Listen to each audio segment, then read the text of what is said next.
Kunan is a young aristocrat from a prominent family in the kingdom, and you'd think his life would be great, but take a look at his family sitting all around him. Well, that's something he can't do because he's blind. He possesses something known as the hero's scar, so ever since the day of his birth, he has been completely blind, and that has made him really depressed. His personal maid, Eiko, has to lead him everywhere he goes, but to give Kunan something to do, she encourages him to learn magic. After all, he does have a water magic crest, so it would be a waste if he didn't learn how to use it. He is introduced to his magic tutor, Jenny, and she says it's nice to finally see Kunan in the flesh. She introduces herself, and they start their first magic lesson for the day, a basic water ball spell. After teaching Kunan the incantation, he gives it a try and is able to create a small water ball. Jenny is impressed with Kunan's performance and says she can see that he has a high aptitude, but Kunan can't see anything, so he asks her to tell him what just happened. Jenny explains that he succeeded in creating a water ball around the size of an eyeball, but that was a really poor choice of words. She is worried that she might have offended him, but Kunan just came to the realization that magic can be eyeball-shaped, and if he learns enough of it, he might be able to make new eyes for himself. With newfound hope that he may one day gain his vision, Kunan becomes intrigued about the world around him and starts trying to learn as much as he can.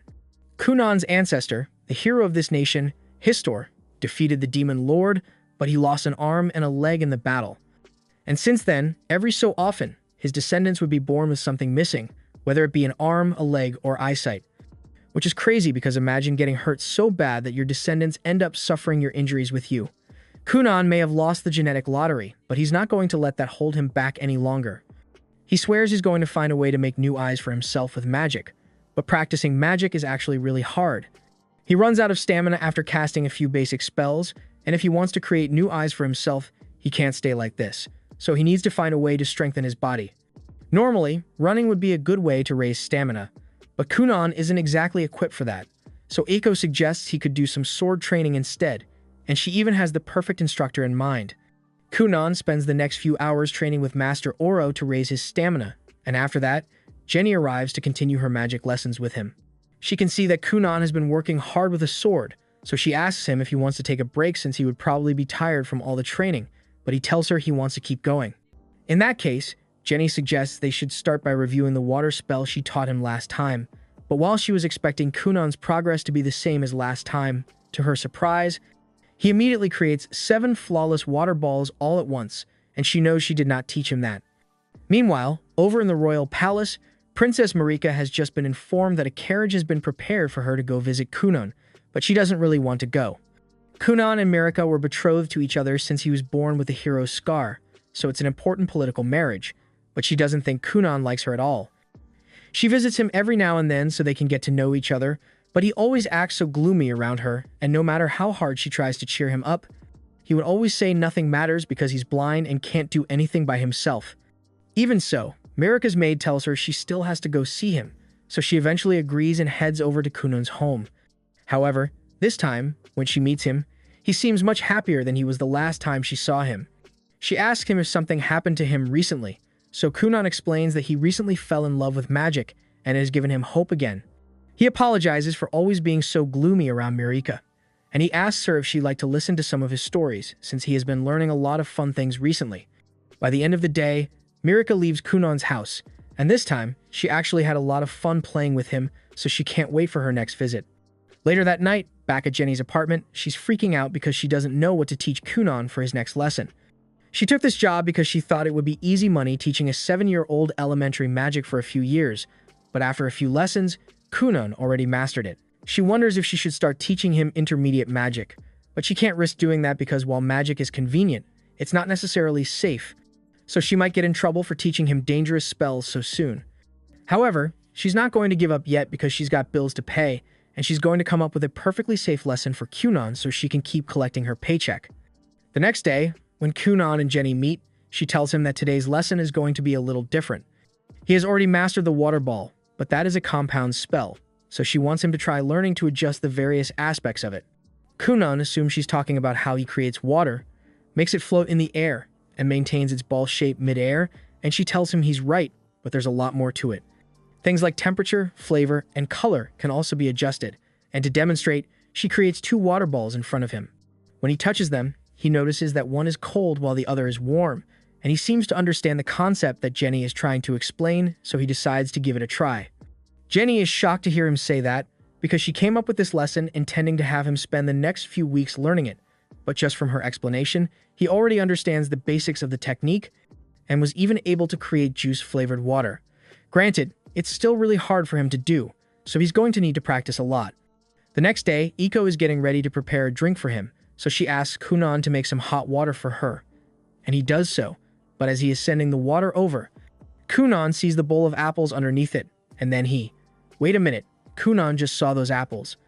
He panics and drops the water because this is the first time he has ever seen something, but when Iko asks him if that means his eyes are working, he explains that that isn't the case. It's more like he was able to use his magic to identify the object, which is an astounding development because it brings him one step closer to his goal of creating eyes with magic. Right now, all he can do is differentiate the red apples from the green ones, but he still has no idea what most colors actually look like, so he's going to have to do a lot of practice to get used to this. A little while later, Iko goes to report the good news to Kunan's father, and he is shocked to learn that Kunan can actually see now. Iko explains that he can only see within a small range near his body with his magic, but he can identify colors easily, so it's as good as regular vision. He is also able to read books now by tracing the colors of the pictures. He still can't understand words yet since he never learned how to read as a kid, but it's only a matter of time before he gets the hang of it, and Kunan's father is glad to hear it. Later that day, Kunan is getting ready for his usual magic lesson with Jenny, but while he's waiting for her to arrive, he gets an idea and decides to surprise Jenny by showing off how much his magic has improved. To do this, he creates a massive ball of red water in the air, and Iko thinks it looks beautiful, but a moment later, his family comes to check on him. And Kunan is so excited to see them that he loses control of the water ball and splashes it all over himself and Iko. Kunan's mother is horrified by the sight of him in this state, but he doesn't understand what the big deal is since he is just covered in a bunch of red water. Iko explains to him that the color red can be a bit unsettling to most people because it's the same color as human blood, but Kunan had no idea that blood was red to begin with. Kunan spends most of his free time reading and his father has taken notice, so he calls Kunan's brother, Ixio, into his office to tell him about his plans. He tells Ixio that he's thinking of sending Kunan to school now that he can take care of himself, but he is going to need Ixio to look after him as much as possible as his older brother. Sometime later, Kunan is summoned to the main branch to meet his father, but he's not sure what this is about since he hasn't done anything bad recently. When he finally meets his father, he says he has a very important announcement to make. According to Kunan's tutor, he has already finished most of the subject material taught at the school for noble children, even though he has never actually been to school. He was wondering if Kunan is curious about what going to school in person feels like, but Kunan says he's not particularly interested in attending school. After all, he wouldn't want to be a burden on his classmates, and he has his own goals he wants to achieve. He asks his dad if it's a problem that he doesn't wish to attend school, and it kind of is because school is mandatory for all noble children, and technically, Kunan is already enrolled, at least on paper. But due to his unique circumstances, his father got the king to make a special exception for him. However, now that Kunan has learned to see well enough to move about on his own, his father thinks it's time for him to consider going back to school. Kunan asks if he's trying to get rid of him because of the red water incident, and Kunan's dad is still a bit upset about it, but that's not the reason.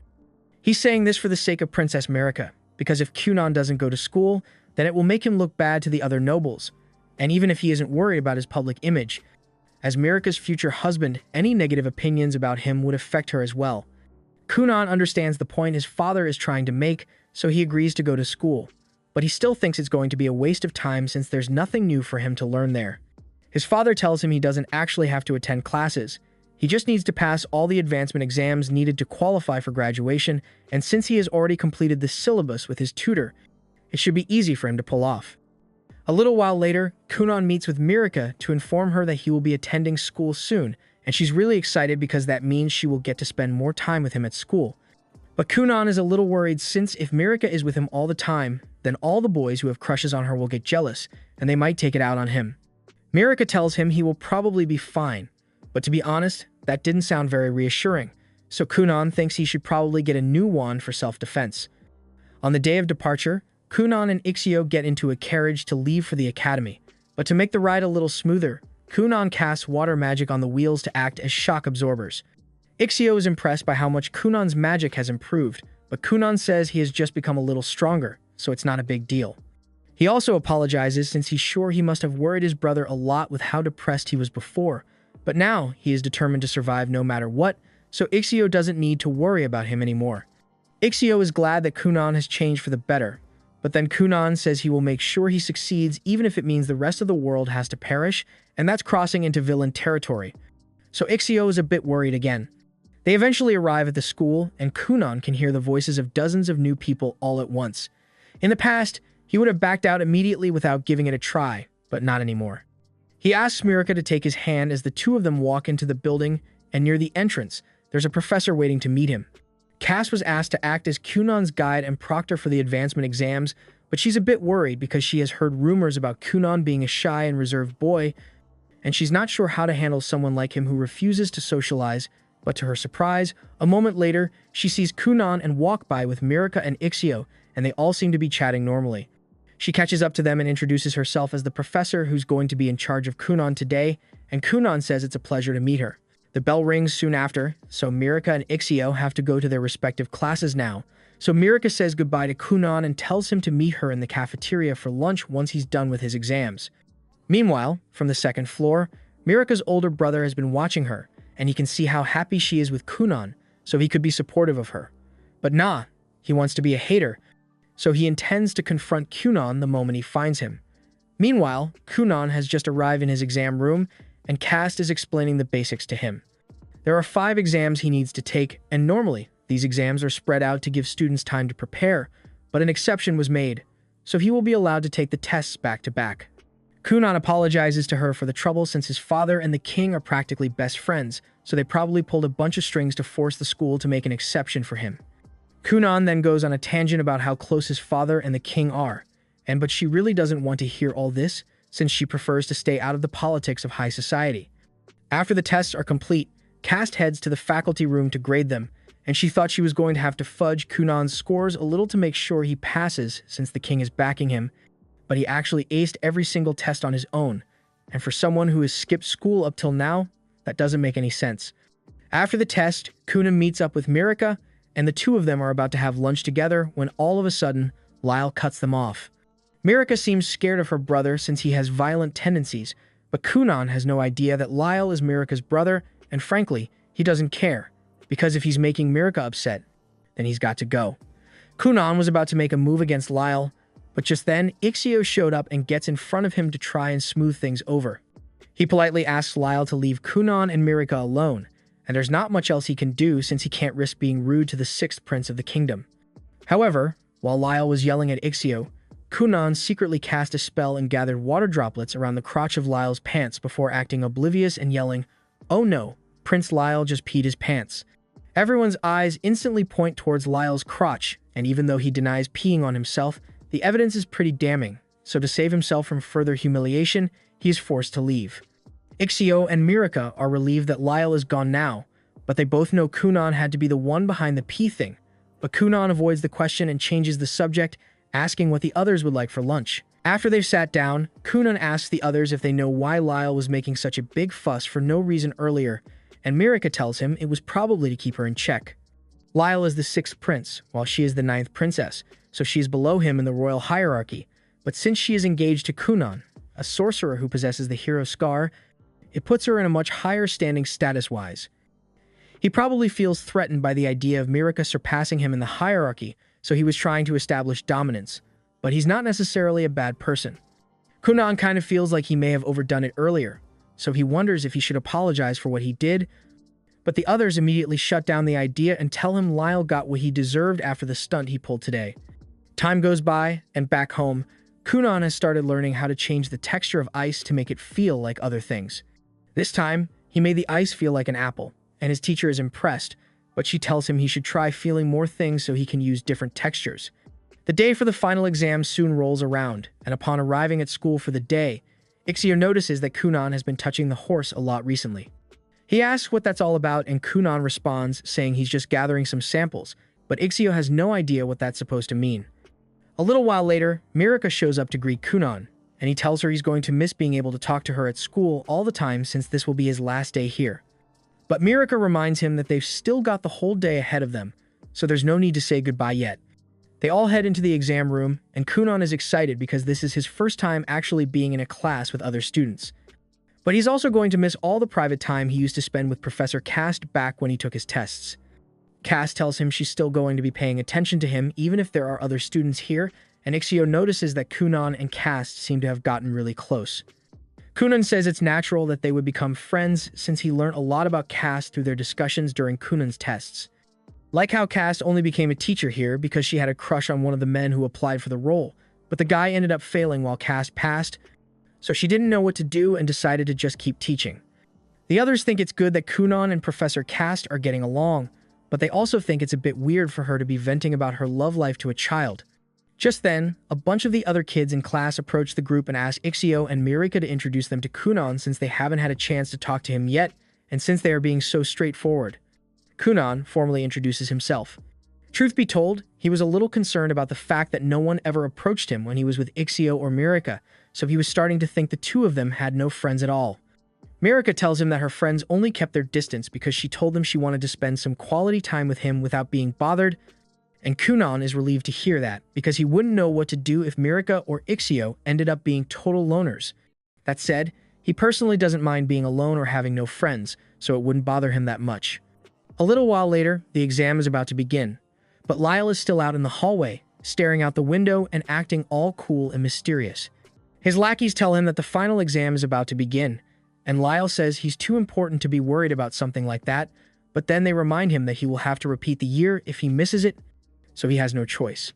Meanwhile, back in the classroom, Kunan is busy feeling up a pigeon next to the windows when Cast announces that the test is about to begin, so everyone should take their seats. Mirika tells Kunan she saved him a seat next to her, but before he could accept her offer, Lyle gets in between them and starts staring daggers at Kunan. Ixio can't interfere, but he recalls hearing a few of the royal maids talking about how much of a screw-up Lyle is, but they would never say that to his face because he is still a member of the royal family. The reason Lyle acts out so much and is always so angry is because he knows that even though people try to act respectful around him, they all probably make fun of him behind his back. However, while he's in the middle of his thoughts, Kunan suddenly grabs his hand and formally introduces himself. Lyle freaks out and says he didn't give permission for Kunan to touch him, but Kunan reminds him that they are going to be brothers-in-law eventually, so they should get to know each other. He starts feeling Lyle's hand, and from the texture of his skin, Kunan can tell that Lyle must have a handsome face. That was a nice thing to say, but Lyle rarely ever receives genuine compliments like this, so he doesn't know how to handle it and turns to Mirika to ask her if there's something wrong with Kunan. Mirika finds the whole thing funny, and so does everyone else in class, so they start laughing, and at first, Lyle thinks they are all laughing at him. But Mirika explains that they are laughing because this is the first time anyone has ever seen him get so flustered. Lyle denies being flustered and tells Kunan to let go of his hand already, but Kunan holds on for a few extra seconds and tells Lyle his voice sounds strong too. Lyle initially didn't like Kunan and was planning to be mean to him to assert dominance, but now he's not sure how to react. Cass then gets everyone's attention and tells them all to be seated because she's about to begin the test. By the end of the day, the test is completed and Cass has finished grading everyone's papers, so she says she's going to announce the results now. She begins writing on the board, and everyone eagerly watches to see their results, but it turns out that they all passed, so they all get to graduate. Afterwards, Kunan and Ixio get back on the carriage to head home, and everyone waves goodbye to him as he leaves. Kunan tells them he had a lot of fun today, and he tells Cass that if she's still looking for a boyfriend, then she should consider Ixio since he's still single, but Ixio says he never agreed to that, and Cass is starting to regret talking to Kunan about her love life a little. Additionally, Lyle learned a lot from his interaction with Kunan, and he's going to make an effort to be nicer from now on. A few days later, now that Kunan has graduated, he is focusing on learning some new spells, and Jenny is currently testing him on everything he has learnt. She asks him to make a spinning ball of water, split it into 10, and then color and texture each one individually, all of which Kunan is able to pull off with little difficulty. Jenny tells him he did well, but Kunan says he's not done yet because he actually figured out how to take the customization even further. He then proceeds to turn one of the water balls into a dove and has it fly into the air. Jenny can't believe what she just witnessed and falls to her knees because even master water mages wouldn't be able to pull off something like that so easily. Later, while having tea with Kunan, Jenny says she has something important to tell him. Kunan understands, so he asks Aiko to give them some privacy. And once they are alone, Jenny tells him that there's nothing left for her to teach him. In fact, she hasn't had much to teach for the past few months since she's just meant to instruct him in the use of elementary magic. But at this point, Kunan is a better mage than she is, so there's no reason for her to continue being his teacher. Kunan gets up and tells her that she's actually a great teacher because he has really enjoyed all the desperate little tricks that she would turn into lessons for him. She may not be on the level of more advanced mages, but her insight gave him new hope in life, and he truly values it. Jenny appreciates him, saying that since she had to work really hard and rack her brain to come up with those lessons, and it is becoming too much for her to handle. Kunan asks her if she's saying this because she thinks the salary isn't worth all the trouble, because if that's the case, he asks his father to give her a pay raise. But Jenny tells him it's actually the opposite. She feels guilty about receiving such a high salary when she does so little. Kunan tells her that the lessons she comes up with are worth every penny, but Jenny says she's already hit her limit. Her brain is bone dry when it comes to ideas now, so she tells him he deserves to have a better sorcerer as his teacher instead of her.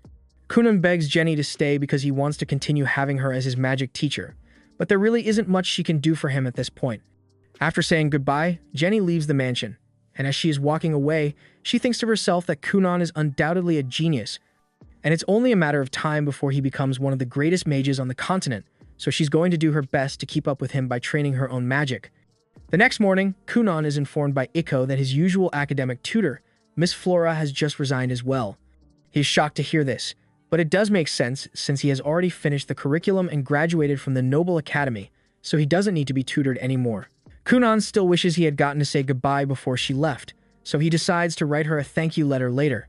And Iko thinks that's great, but while Kunan is at it, she asks if he could ask Flora if she knows any 20-year-old single men who would be interested in marrying her.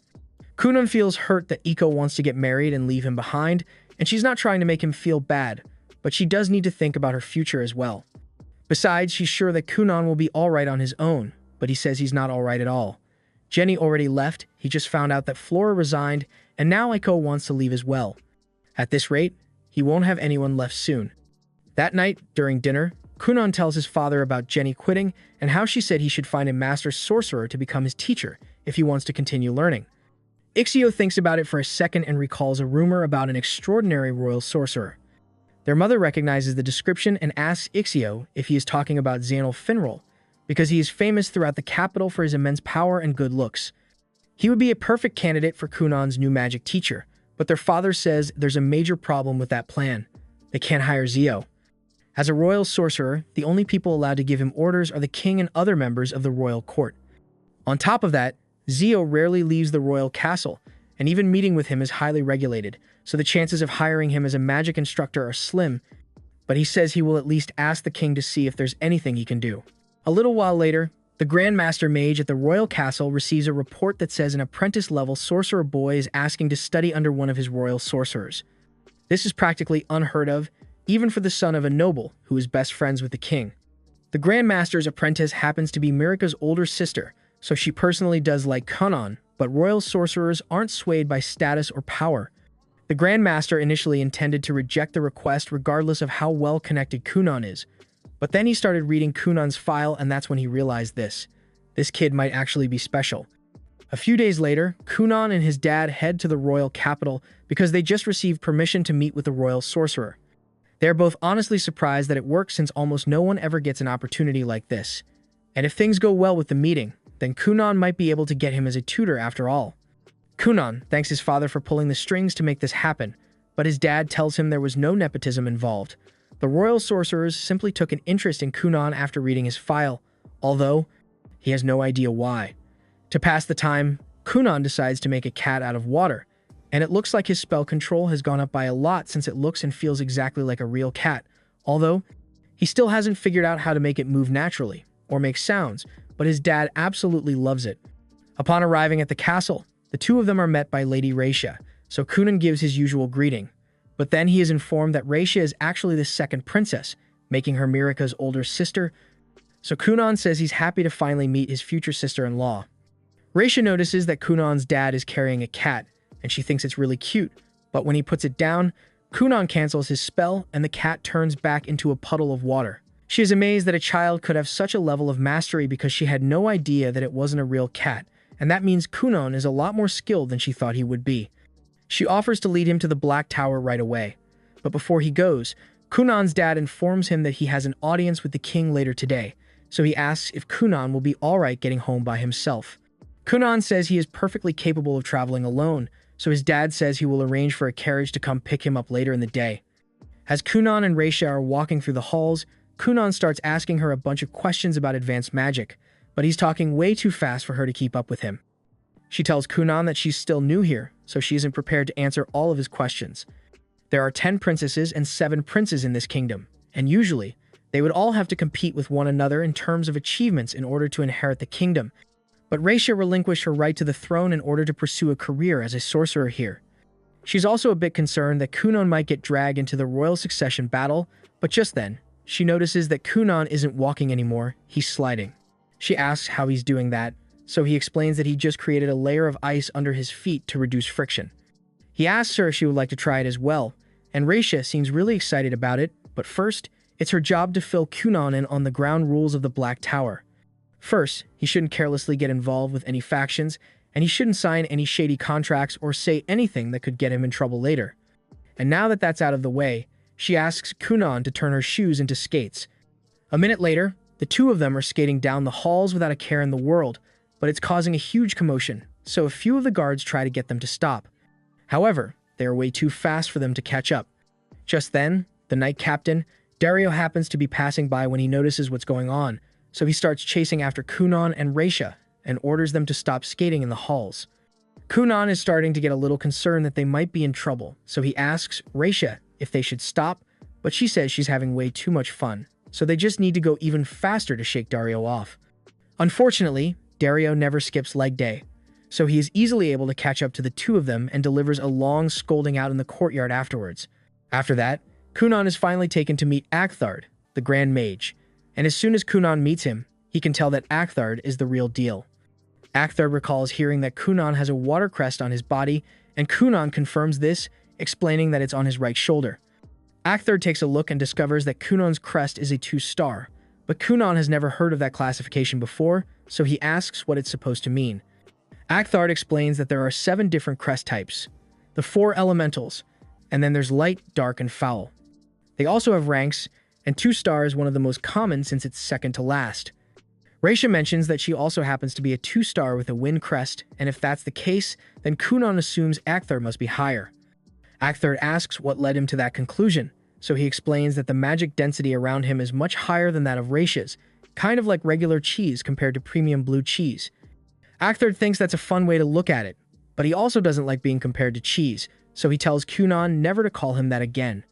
That aside, Akthard informs Kunan that he has a 4-star crest, but having a low or high crest number doesn't necessarily indicate one's skill with magic. It just indicates the amount of total energy they can use. Anyway, now that the boring information is out of the way, Akthard invites Kunan to come down to the courtyard so the fun can officially begin. Downstairs, a bunch of the royal sorcerers all gather to witness Kunan's magic since they heard that he's really amazing. Akthard says he wants Kunan to take a little test, and Kunan is all for it since if he passes, then he might be allowed to have a royal sorcerer as his tutor. Akthard calls over one of the sorcerers, Victo, and asks him to start the test, and he proceeds to cast a few dozen water balls around himself. Akthard then informs Kunan that he needs to overcome Victo's spell with his own magic, and Kunan is at a loss for words because this is the first time he has ever had to do something like this. He remembers Jenny explaining that the water ball spell allows you to create water, or alternatively control water that already exists, but he never even considered the idea of taking control of water created by another mage. He decides to give it his best shot and effectively begins wrestling with Victo for control of the water, but it's a lot harder than he anticipated. By the time the test is over, Kunan had only managed to claim 2 of the water balls, and at first, he is disappointed in himself because he thinks he did poorly, but on the contrary, he is informed that he did really well. In truth, Victo wasn't expecting him to be able to take any of his balls, let alone 2, so he has exceeded all their expectations. Although Akthard would still like to see more of Kunan's magic, so he asks him if he would be willing to do a few more tests. A few minutes later, Kunan creates a massive water balloon in the middle of the grass, and Akthard is having the time of his life bouncing up and down on it, and Kunan is wondering if it's really alright for the Grand Master to be messing around like this on the clock. Akthard asks Kunan how he managed to create this thing, so he explains that it's just an ordinary water ball that he tweaked to give it extremely elastic properties. In fact, He could probably make it strong enough to bounce Acthard all the way up to the second floor of the castle, but Acthard tells him he has had enough bouncing for today. A moment later, Raisha goes up to Kunan and asks him if he can make other things out of water, like humans for instance. Kunan says he can, and to demonstrate, he creates a doll of Eco, but he still hasn't figured out how to make it move naturally. He has attempted to make it fly before, but it looked really creepy, so he doesn't do it often. Regardless, Raisha and the others ask him to do it anyway, so Kunan makes the Eco doll fly through the air. But as it goes past one of the windows, a few castle maids mistake it for a ghost, so they all start freaking out, and the knights eventually get called, so they head down to the courtyard and start yelling at all the sorcerers for causing so much trouble. Everyone starts trying to pin the blame on Victo for some reason, and Kunan is feeling down because he didn't think he would get scolded twice on his first day here. Acthar tells him there's no use sulking over what has already happened, but just to be safe, he suggests that the next time they meet, they should discuss magic over lunch instead. Kunan asks if this means he passed Acthard's test, but considering how much fun he was having earlier, he thought the answer would be obvious. He says he will personally take care of assigning a royal sorcerer to be his teacher, and Kunan is overjoyed to hear that. However, he does still want to clarify a few things because he wouldn't want this to be seen as him supporting a particular royal faction. But Raisha tells him he doesn't need to worry about that since royal sorcerers aren't involved in politics at all. Kunan is happy to hear that, but before he leaves, there's one more question Acthard would like to ask him. He wants to know what Kunan's goal with magic is, so he explains that he is studying so that he can one day create new eyeballs for himself with his magic. Everyone thinks that's a noble thing to aspire towards, and Kunan is happy that they all support his dream, but as he is preparing to leave for the day, he discovers his father waiting for him, and he does not look happy. He apparently heard about how Kunan got scolded for causing trouble here 2 times today alone, and he wants an explanation, as soon as possible. Raisha tries to explain that it isn't his fault, because she was the one who asked him to do the things he got in trouble for, but his father says that doesn't matter because a sorcerer is always responsible for the consequences of their magic. After all, one who possesses the power to potentially kill thousands shouldn't be able to use the excuse of "I was just following orders," so if listening to orders will result in others getting hurt, then you should always refuse to do it no matter what. Kunan realizes his dad is right, so he apologizes and promises not to make the same mistake again. His father then starts heading home, but Kunan was planning to have dinner with Mirika tonight, so he's going to hang back a little longer. But speaking of his dinner, Raisha reminds him that he should probably start heading to the other wing of the castle because he's supposed to be meeting Mirika in a few minutes. Kunan had no idea that it was already so late, but he doesn't want to run all the way there because he would end up being all sweaty. In that case, Raisha suggests they could use some magic to fix the problem, but Kunan isn't sure what she means. She reminds him that she is a wind mage, so she can use her magic to fly them over there. All she needs is a platform for them to ride on. Kunan creates another water balloon, and after the 2 of them get on it, Kunan makes it float into the air, and once they are high enough, Raisha uses her wind magic to propel them forward. It's both a terrifying and exhilarating experience, but unfortunately, Raisha hadn't put much thought into how the 2 of them were going to land, so they end up crashing to the ground. Luckily, the water ball breaks their fall, but they happen to land right in front of Dario, and he does not look happy because this is the 3rd time he has caught them causing trouble. So while Mirika is still getting ready, Kunan and Raisha are getting scolded again. Mirika is eventually informed that Kunan has arrived, so she immediately runs to the front door to meet him so they can get their date started. A little while later, they arrive at the restaurant as planned, and once they are seated, Mirika asks Kunan to tell her about his day at the Black Tower. Kunan informs her that he had a wonderful time there. He got to meet Mirika's sister and a bunch of the other mages there. He also apparently passed the test, so he's going to get an instructor after all, but he's not sure who it's going to be yet. The maid in charge of them notices that Kunan seems to be talking an awful lot while Mirika just listens, but she seems to be happy, so it's not a problem. The reason he's talking so much is because he doesn't get to see Mirika often now that they've graduated, so he wants to say everything all at once while he has the chance, and he promises her that once they get married, he's going to make sure they get to spend as much time together as she wants. That line made Mirika's heart flutter so much that even after the date was over, she spent the next few hours kicking her feet in bed because she was so happy. Later on, we see Kunan back at home, and he's busy writing a report in his room, but just then, Aiko calls out to him and asks for a little help with his magic. Kunan heads outside to see what she wants, so she asks him to create some soap bubbles so she can wash the clothes better.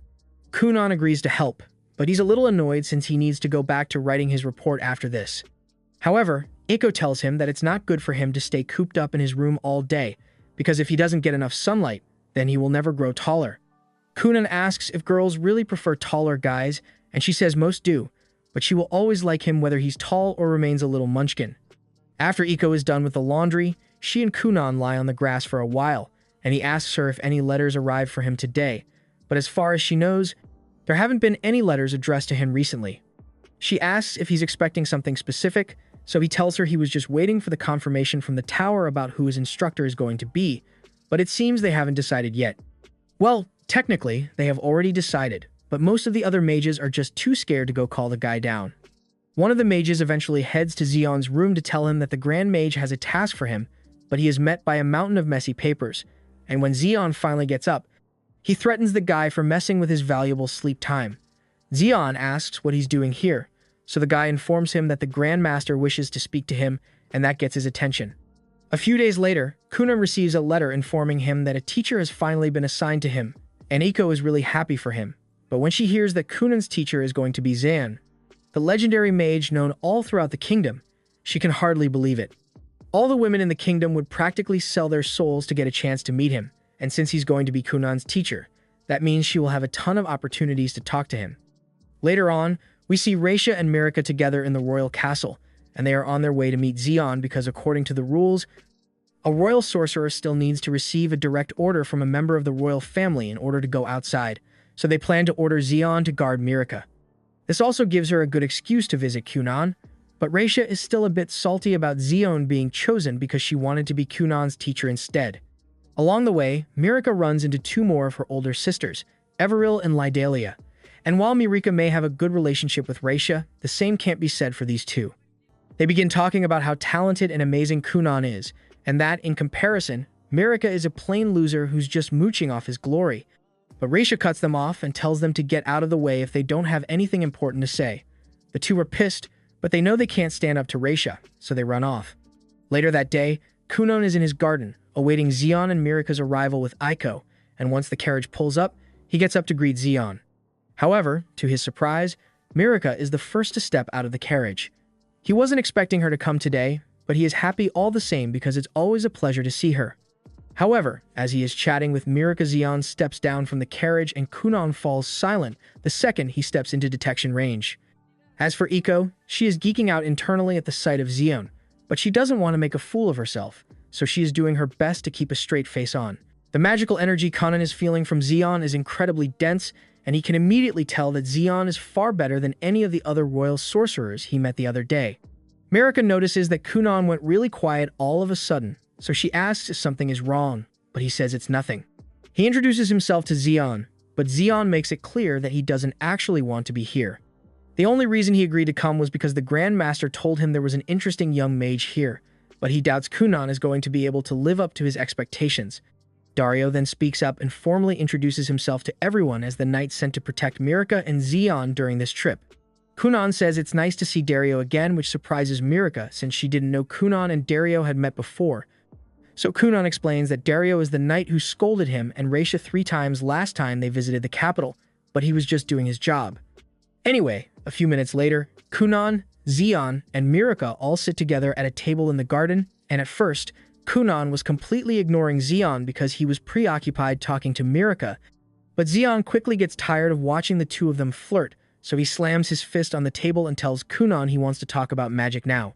He is trying to make Kunan understand how insignificant his knowledge of magic is by asking him questions far outside his depth, but Kunan seems like he's ready for anything. Xion asks Kunan if he knows about compound spells, so Kunan states that they are basically spells made by splitting and rearranging the magic circle of an original spell to get new effects. Xion asks Kunan how many sections he can split a spell into at the moment, and he was expecting Kunan to say something like 5 or 10, but to his surprise, Kunan reveals that he can actually handle 31 different sections at once. He can sometimes go up to 32, but his success rate at that level is inconsistent right now. Xion is genuinely surprised to hear that Kunan is capable of such complex magic, and he is starting to understand why the Grand Master was so interested in this boy, but he's still better. He proudly announces that he can go all the way up to 50 sections, and Kunan is astounded because he has no idea how Xion pulled it off. But before they go any further, Zeon asks Kunan how he managed to get past the 20-section hurdle, since most mages get stuck there. Kunan explains that it was easy to overcome the bottleneck once he started layering the spells. Zeon is impressed that Kunan was able to figure out such an advanced concept all on his own, and it makes sense that the other royal sorcerers were fighting to become Kunan's teachers because a boy with this kind of talent is extremely rare, but he still plans to test Kunan to see how far he can go. Kunan begs Zeon to show him what a 50-layered spell looks like, but Zeon sees no point in doing that since he won't be able to replicate it by seeing it only once. And besides, he hasn't officially accepted Kunan as his student yet, so he's still got to prove himself as worthy. Zeon creates an earth wall using magic and tells Kunan that he is going to need to destroy it using magic if he wants to become his student. He also mentions that he heard about Kunan's waterbed spell from Reisha, so he asks Kunan to make one for him so he can rest while he does his test. At first, Zeon thought it would just be a comfortable seat to observe Kunan's progress from, but the second he touches the waterbed, he passes out because of how comfortable it is, and Iko doesn't blame him because the same thing happened to her when she tried it. On Kunan's end, he inspects the rock wall to see if there are any structural issues he can exploit, but the thing is rock solid and completely smooth across the board. It also has Zeon's dense magic power residing within it to maintain its hardness over time. He can tell that the spell used to create the wall has over 40 sections in it, and he still has no idea how Zeon manages to use so many sections at once, but it doesn't make a difference in this case because he already knows the perfect way to destroy the wall. That said, he would rather do it with Zeon watching, and so he sits back down to continue talking to Mirika until Zeon wakes up. 2 hours later, Zeon finally gets up from his nap, and seeing the wall still in one piece, he asks Kunan if he gave up on trying to destroy it. However, Kunan tells him that's not the case, he just hasn't started yet. He asks if Zeon is ready for him to begin destroying the wall, and Zeon tells him to go ahead, so Kunan casts the bubble spell he used recently. Zeon is impressed because he can tell what Kunan is trying to do, so he asks Kunan how he managed to come up with this solution. He explains that while it is certainly a very sturdy earth wall, at the end of the day, it is still made of dirt, so he figured that if he covered it with enough water, then it would eventually become saturated and wash away on its own. Zeon tells Kunan that he did really well, because most people, when faced with a test like this, would immediately opt for brute force, but Kunan chose to use finesse instead, and that is a valuable skill for a mage. He tells Kunan that from now on, he is officially his student, and Kunan is extremely happy because not only does he have a wonderful master, but he also has Mirika by his side. However, Zeon cuts Kunan's flirting short and tells him he won't have much time for that anymore because he has thousands of things to learn and tons of research to do. And on that note, he asks Mirika what she plans to do. He tells her that Kunan already has exceptional talent, and it's only a matter of time before he becomes one of the most influential people in the kingdom, and when that happens, there will be no shortage of women asking for his hand in marriage, so how will Mirika stand out then? Mirika understands what he's trying to say, but Kunan tells Zeon to stop being so mean to her. Zeon says he didn't mean anything bad by it since he's actually rooting for her, but Kunan tells him there are still some things you shouldn't say like that.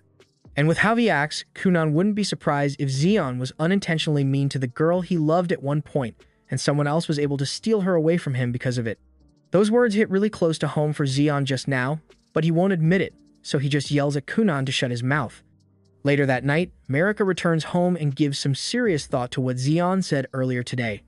She knows that Kunan is going to become an amazing person in the future, and if she wants to remain worthy of his partner, then she is going to have to improve herself somehow. A few days later, Zeon and Mirika return to Kunan's home for his next lesson, and Kunan is so excited that he can barely contain himself.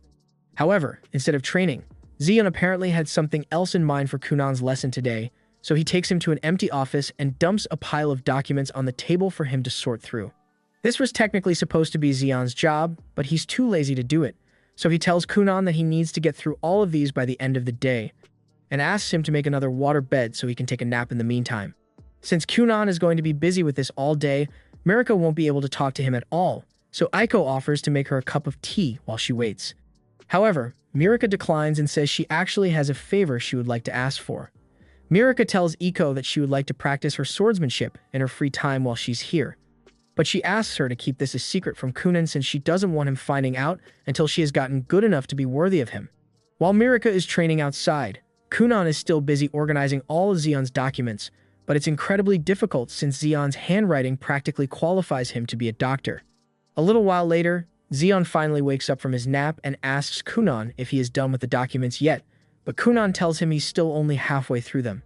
Zeon tells Kunan he's way too slow at this, but Kunan defends himself and says he would have been done by now if Zeon didn't have the penmanship of a toddler.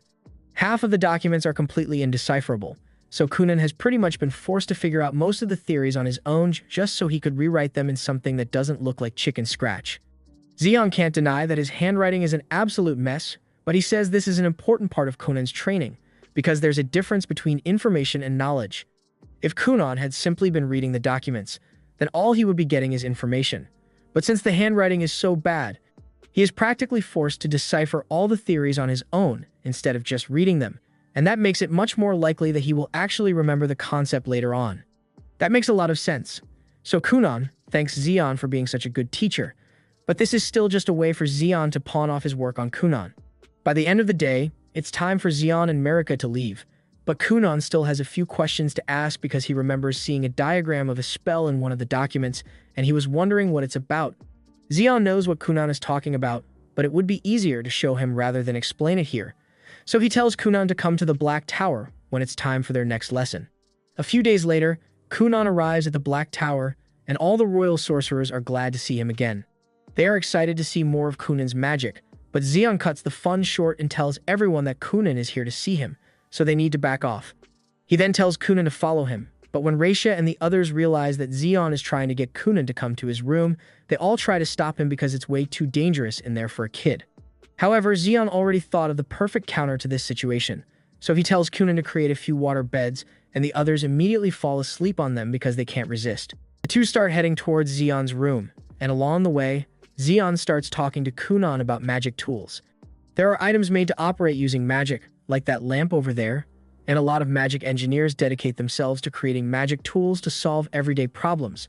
A little while later, Kunan and Zeon arrive at his office, and the place is full of so many research papers with magic theories Kunan has never even heard of before. Zeon tells him he is free to read as many of those as he wants, but the real reason he brought Kunan up here was to show him this. This is a magic tool that Zeon has been working on recently, and it is meant to allow him to have hot meals in his room without having to go to the cafeteria. So far, he hasn't had any trouble making the solid parts of the device, but the soft sections have been quite difficult to perfect, which is where Kunan comes in. Zeon tells Kunan he's going to be helping with the development of this magic tool as part of his training, and Kunan seems happy to help. But just then, the Grand Master comes in, and he really wants to talk to Kunan, so he asks him to join him in the cafeteria for lunch today. Zeon and Kunan don't really have time to waste chatting over lunch, so Zeon tells Kunan to make another water bed, and just like the others, the Grand Mage falls asleep in seconds. Now that he has been taken care of, Kunan and Zeon get back to talking about the magic device, and Zeon says he will handle the outer frame of the device with earth magic, but the small internal mechanisms are going to be up to Kunan. A little while later, after everyone has woken up from their naps, they all head down to the cafeteria to have lunch, and they are all still really excited to talk to Kunan. They keep telling him that he's allowed to switch teachers if he wants to, but Kunan says he's happy working under Zeon, and hearing him say that makes all the other sorcerers jealous. Kunan keeps praising Zeon for being such a good teacher, and it's nice to be appreciated, but Zeon tells him to cut it out because at this rate, he's going to get jumped by the others in a parking lot. Kunan changes topics and asks Raisha where Marika is because he would like to have tea with her before he leaves for the day. Raisha informs him that she is currently at the entrance ceremony of the senior school for nobles today, so she isn't going to be able to see him today. Kunan knew Marika was going for higher education, but he had no idea that it had already started. The Grand Master asks Kunan what he intends to do now, and he doesn't really like the idea of being stuck in a classroom all day, but if it's necessary for him to graduate, then he's just going to take the graduation exam like he did last time. The Grand Master asks him if he's sure he doesn't want to go to school, because with his talent, the Magic Academy would be a great fit for him. Kunan had never heard of the magic school before this. So the Grand Master explained that it is the institution which all royal sorcerers and even sorcerers from all over the world attend in order to learn everything there is to know about magic. You need to be at least 12 years old in order to attend, so Kunan wouldn't be able to go for another 2 years, but even Zeon thinks it would be a good idea, so he tells Kunan to give it some thought. 2 years go by, and Kunan's training has been progressing quite smoothly. He can even cast 55 section spells that are on par with Zeon's spell now, so you can tell that he has become a decently powerful mage. After today's training is over, everyone heads inside to enjoy some piping hot pie, courtesy of the now completed lunchbox magic tool. It works just as intended, and it is already really popular all around the kingdom, but Kunan is a bit pissed that Xian took all the royalties for the invention even though he did half the work on it. In total, Kunan and Xian have collaborated on 8 magic tools and 5 magic theory papers so far, and Kunan is still eager to work on more. But all of a sudden, Xian says he will handle the rest of the work on his own. Kunan reminds him that they still have to work on that insect trapping magic device because it's not done yet, but Xian once again tells him that he can handle it on his own, and Kunan is starting to get the feeling that Xian is trying to get rid of him. Xian reminds Kunan that his birthday is coming up soon, and that means he's going to turn 12, which means he can officially join the magic school, so he should be focusing on that instead. Kunan tells Xian that he doesn't want to go, because after all, he can just keep learning from Xian, but Xian tells him he can't do that. Kunan is a water mage while Xian is an earth mage, so there are many things he will never be able to teach Kunan regardless of how skilled he may be. However, if Kunan were to go to the magic school, there's a chance that he may meet an exceptional water mage, because while Xian may be the best mage in the kingdom of Hulia, there are still many mages outside the kingdom who might be better than him. Kunan knows Xian is right, but he is still hesitant to leave his master and home behind to attend the magic school. However, Mirka suddenly grabs his hand and tells him she thinks he should go. She wants him to become the best he can possibly be, and she assures him that by the time he returns, she would have become a woman worthy of standing by his side. Kunan is touched by Mirka's sincerity, so he agrees to go to the magic school and asks where it's located, but then he finds out that it's really far away, and now he doesn't want to go anymore. He is eventually persuaded into agreeing again, but since the school is so far away, he won't be able to return home for a while, so he asks what he's going to need to do to prepare for the magic school. Xian tells him he needs to remember not to lose sight of what's important to him, and hearing those words reminds Kunan of the whole reason he began his magic journey in the first place, to create a set of eyes for himself. He had forgotten because his magic allowed him to do most things without difficulty, but it was never meant to be a substitute for the real thing, so he couldn't believe he let himself grow so complacent. Over the past 2 years, Xian has taught Kunan how to cast magic with up to 55 layers, 3-dimensional magic circles, imaginary magic code, and many other techniques. But even Xian has never heard of magic being used to create eyes before, so it's entirely up to Kunan to figure out how to do it on his own. But Xian is sure he will find a way to pull it off. After all, he's his beloved student. Meanwhile, back at Kunan's house, he has decided to devote all his time to researching how to create magic eyeballs, and the first thing he tries is making a water ball that is extremely reflective. This works well as a mirror, but the images on it aren't transmitted to Kunan, so it is pretty much useless unless he can find a way to transmit the image to his brain. Throughout the rest of the day, he tries many variations of his mirror idea, but none of them work, and by nightfall, he is feeling completely drained. He is completely out of ideas, so to clear his head, he goes to Ixio's room and asks him if he wants to go to the sauna together. Ixio is really excited because it's not every day he gets to enjoy one of Kunan's famous sauna treatments, so he asks if he should go wake their parents up. Kunan says he wouldn't want to bother them this late at night, but Ixio knows they love the sauna just as much as he does, so they would be upset if he didn't wake them up for it. A little while later, the entire family gathers in the sauna together, and Kunan fills it with steam so they can all enjoy the heat. Ixio asks Kunan why he suddenly wanted to use the sauna this late at night, since this is rare for him. So he explains that he has been working on his biggest project recently, but he hit a block. The others immediately realize that he's talking about his magic eyeballs, but there's not much they can do to aid his research, so Ixio just tells him that if he ever needs a break, he can always come to them. The next day, Kunan is having breakfast in his room, and he starts thinking about how kind everyone in his family is to him. And he thinks to himself that the first thing he wants to do when he creates his new eyes is take a long look at all the faces of the people he cares about. Sometime later, Kunan finally makes some significant progress with his eyeballs. By using a water mirror as the base and applying a real logic sand pattern, it can now track moving views and transmit them directly to Kunan's mind. With this, he finally gets his first taste of true vision, and he is overwhelmed by how beautiful everything looks, but while he is taking in the wonderful sights, he suddenly notices a giant crab behind him, and he gets the feeling this isn't supposed to be here. He decides to ignore it for now since this is a special moment, and he had already coded that the first thing he would do after gaining vision would be taking a long, hard look at himself. So he creates a mirror and begins staring at himself. Unfortunately, he realizes that his face looks kind of mid, so the reveal wasn't as impactful as he was hoping it would be.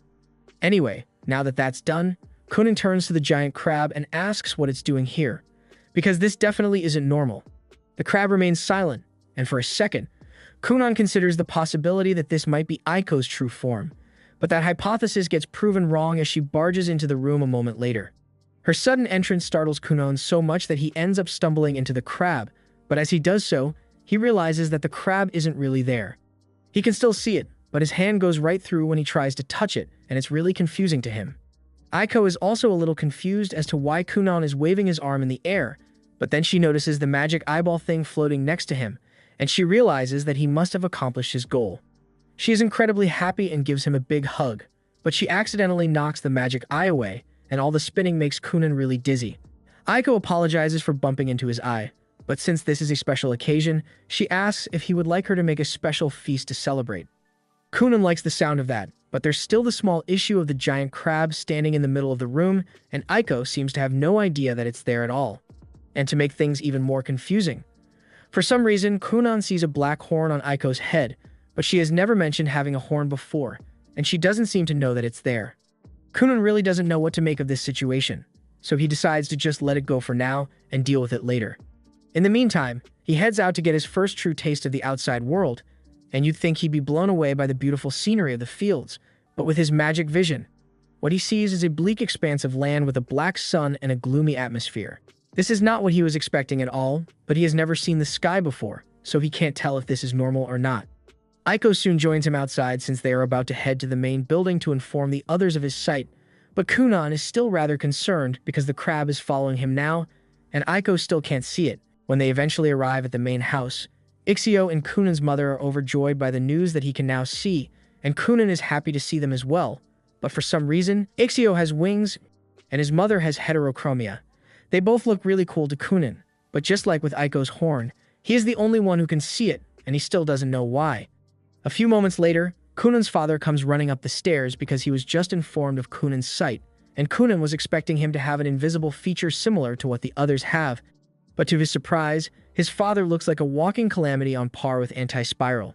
None of them seem to have any idea about their invisible features, so there would likely be no point talking to them about it, so Kunan decides to wait and ask Xion for advice when he gets the chance.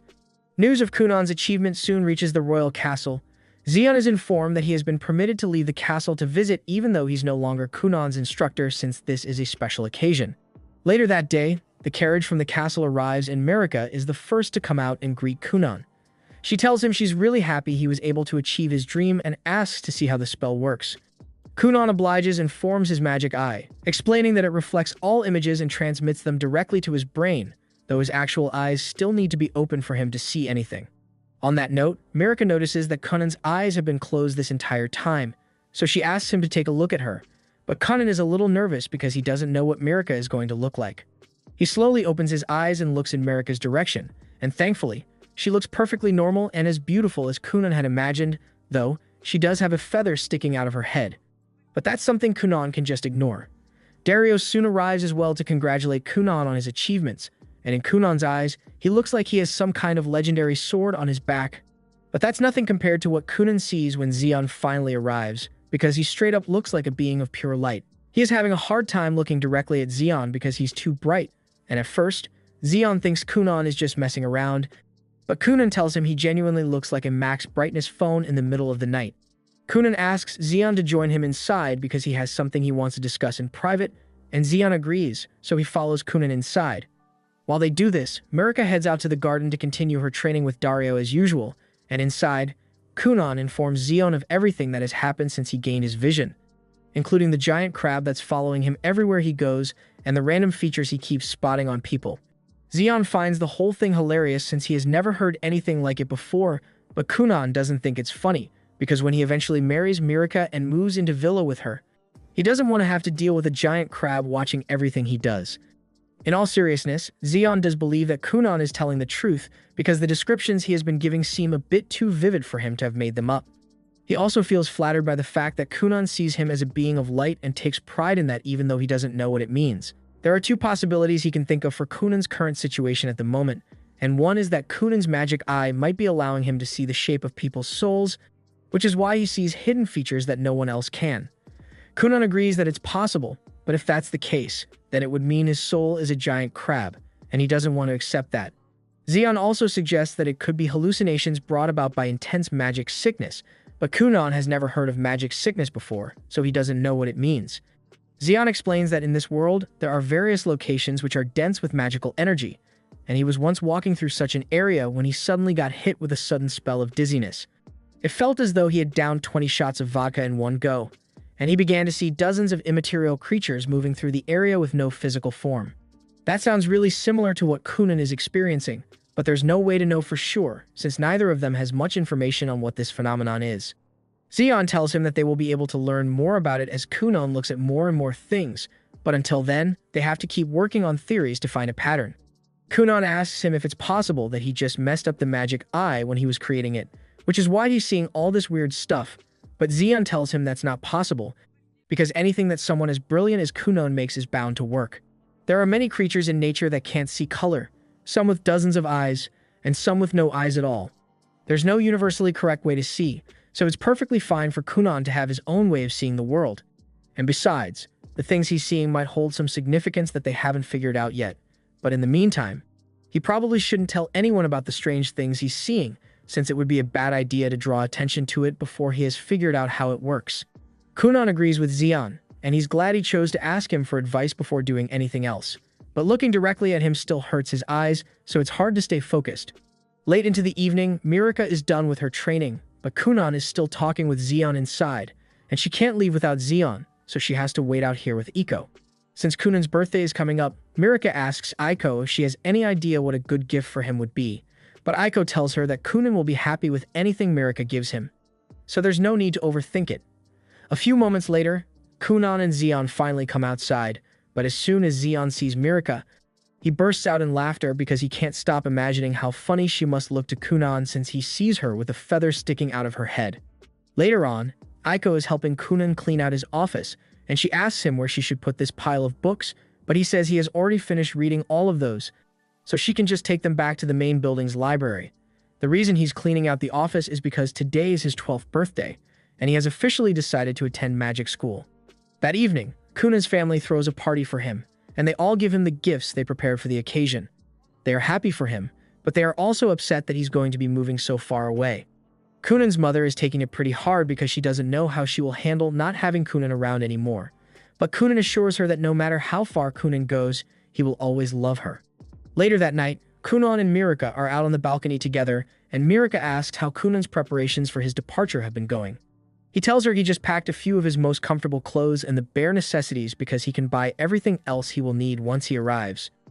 Unfortunately, Mirika has to go to school on the day Kunan is meant to leave, so she won't be there to say goodbye to him before he leaves.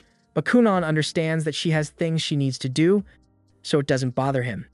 Mirika decides that this is a good time to give Kunan the present she picked out for him, so she hands him a box, and when he opens it, he finds a beautiful bracelet inside. Mirika tells him she got a matching set for both of them to wear, and if things ever get tough for him over at the magic school, she wants him to speak to the bracelet as he would to her. And she will do the same with her bracelet so they won't miss each other too much. Kunan says he will write letters to her as often as possible as well, to which Mirika says the same, and they both promise to wait for each other no matter how long it takes. On the day Kunan is set to leave, his family gathers to see him off, and they are all fighting back tears, expecting Kunan to be just as sad as they are. But Kunan already got over the grief of leaving his family behind, so he's not too upset anymore. After all, he will only be gone for 4 or 5 years, and he's excited to see what kind of sorcerers he will meet at the magic school. And Kunan is still on his way to the magic school. Iko asks him how much longer it's going to take for them to get there, and Kunan tells her it's going to be a long while since the magic school is in a whole different kingdom, and they haven't even left the borders of Hulia yet. At this rate, it will take them about a month to arrive at the magic school, but on the bright side, they should be arriving at the mansion of Kunan's grandfather soon, so they can rest there for a bit. That said, Kunan is a bit apprehensive because Aiko has made it clear that she doesn't plan on remaining as Kunan's maid forever. She wants to get married and have a family of her own at some point, and if she plans to make that happen, then it's now or never. Kunan is still really reluctant about letting Iko leave, so Iko tells him that if he doesn't want her to leave so badly, then all he has to do is abandon Mirika and marry her instead. But they both know Kunan can't do that, so this is the way it has to be.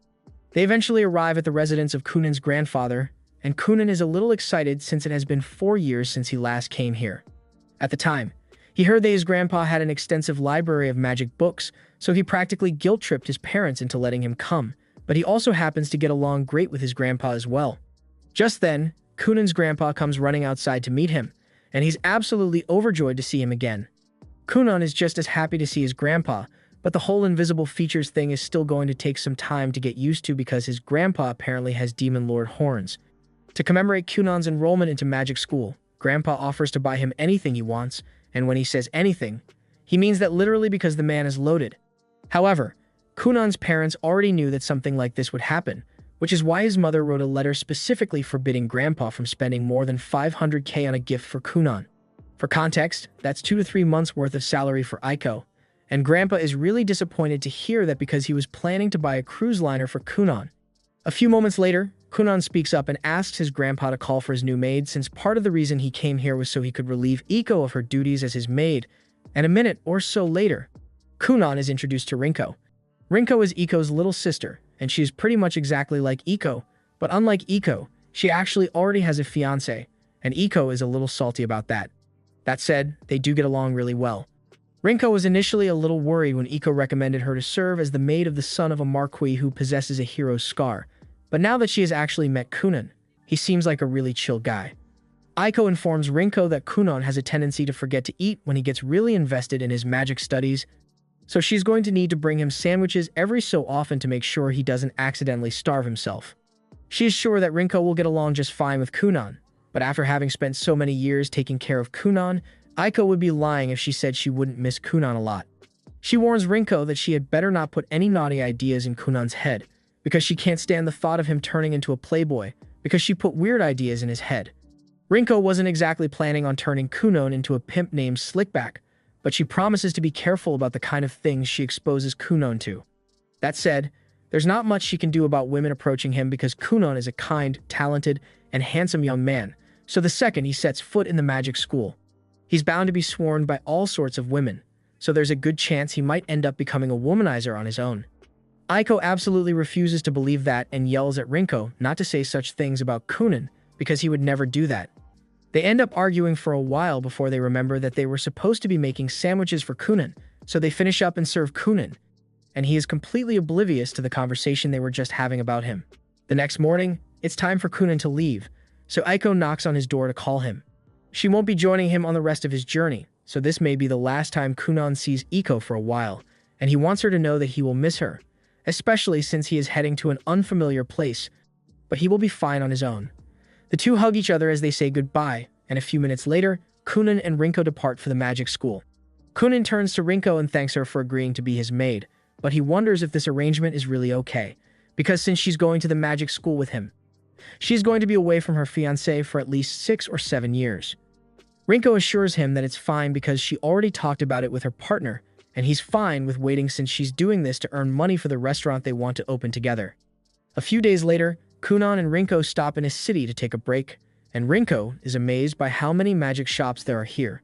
Kunan is just as impressed, but as they are walking down the street, he notices an interesting book in the window of a shop, so he decides to head in to check it out. Kunan is really intrigued by the magic books since he hasn't had many opportunities to read them, but since that's the case, Rinko tells him he can just buy this book if he wants it so bad, but Kunan tells her he would end up broke if he did that. And that's when Rinko notices that the book costs 5 million.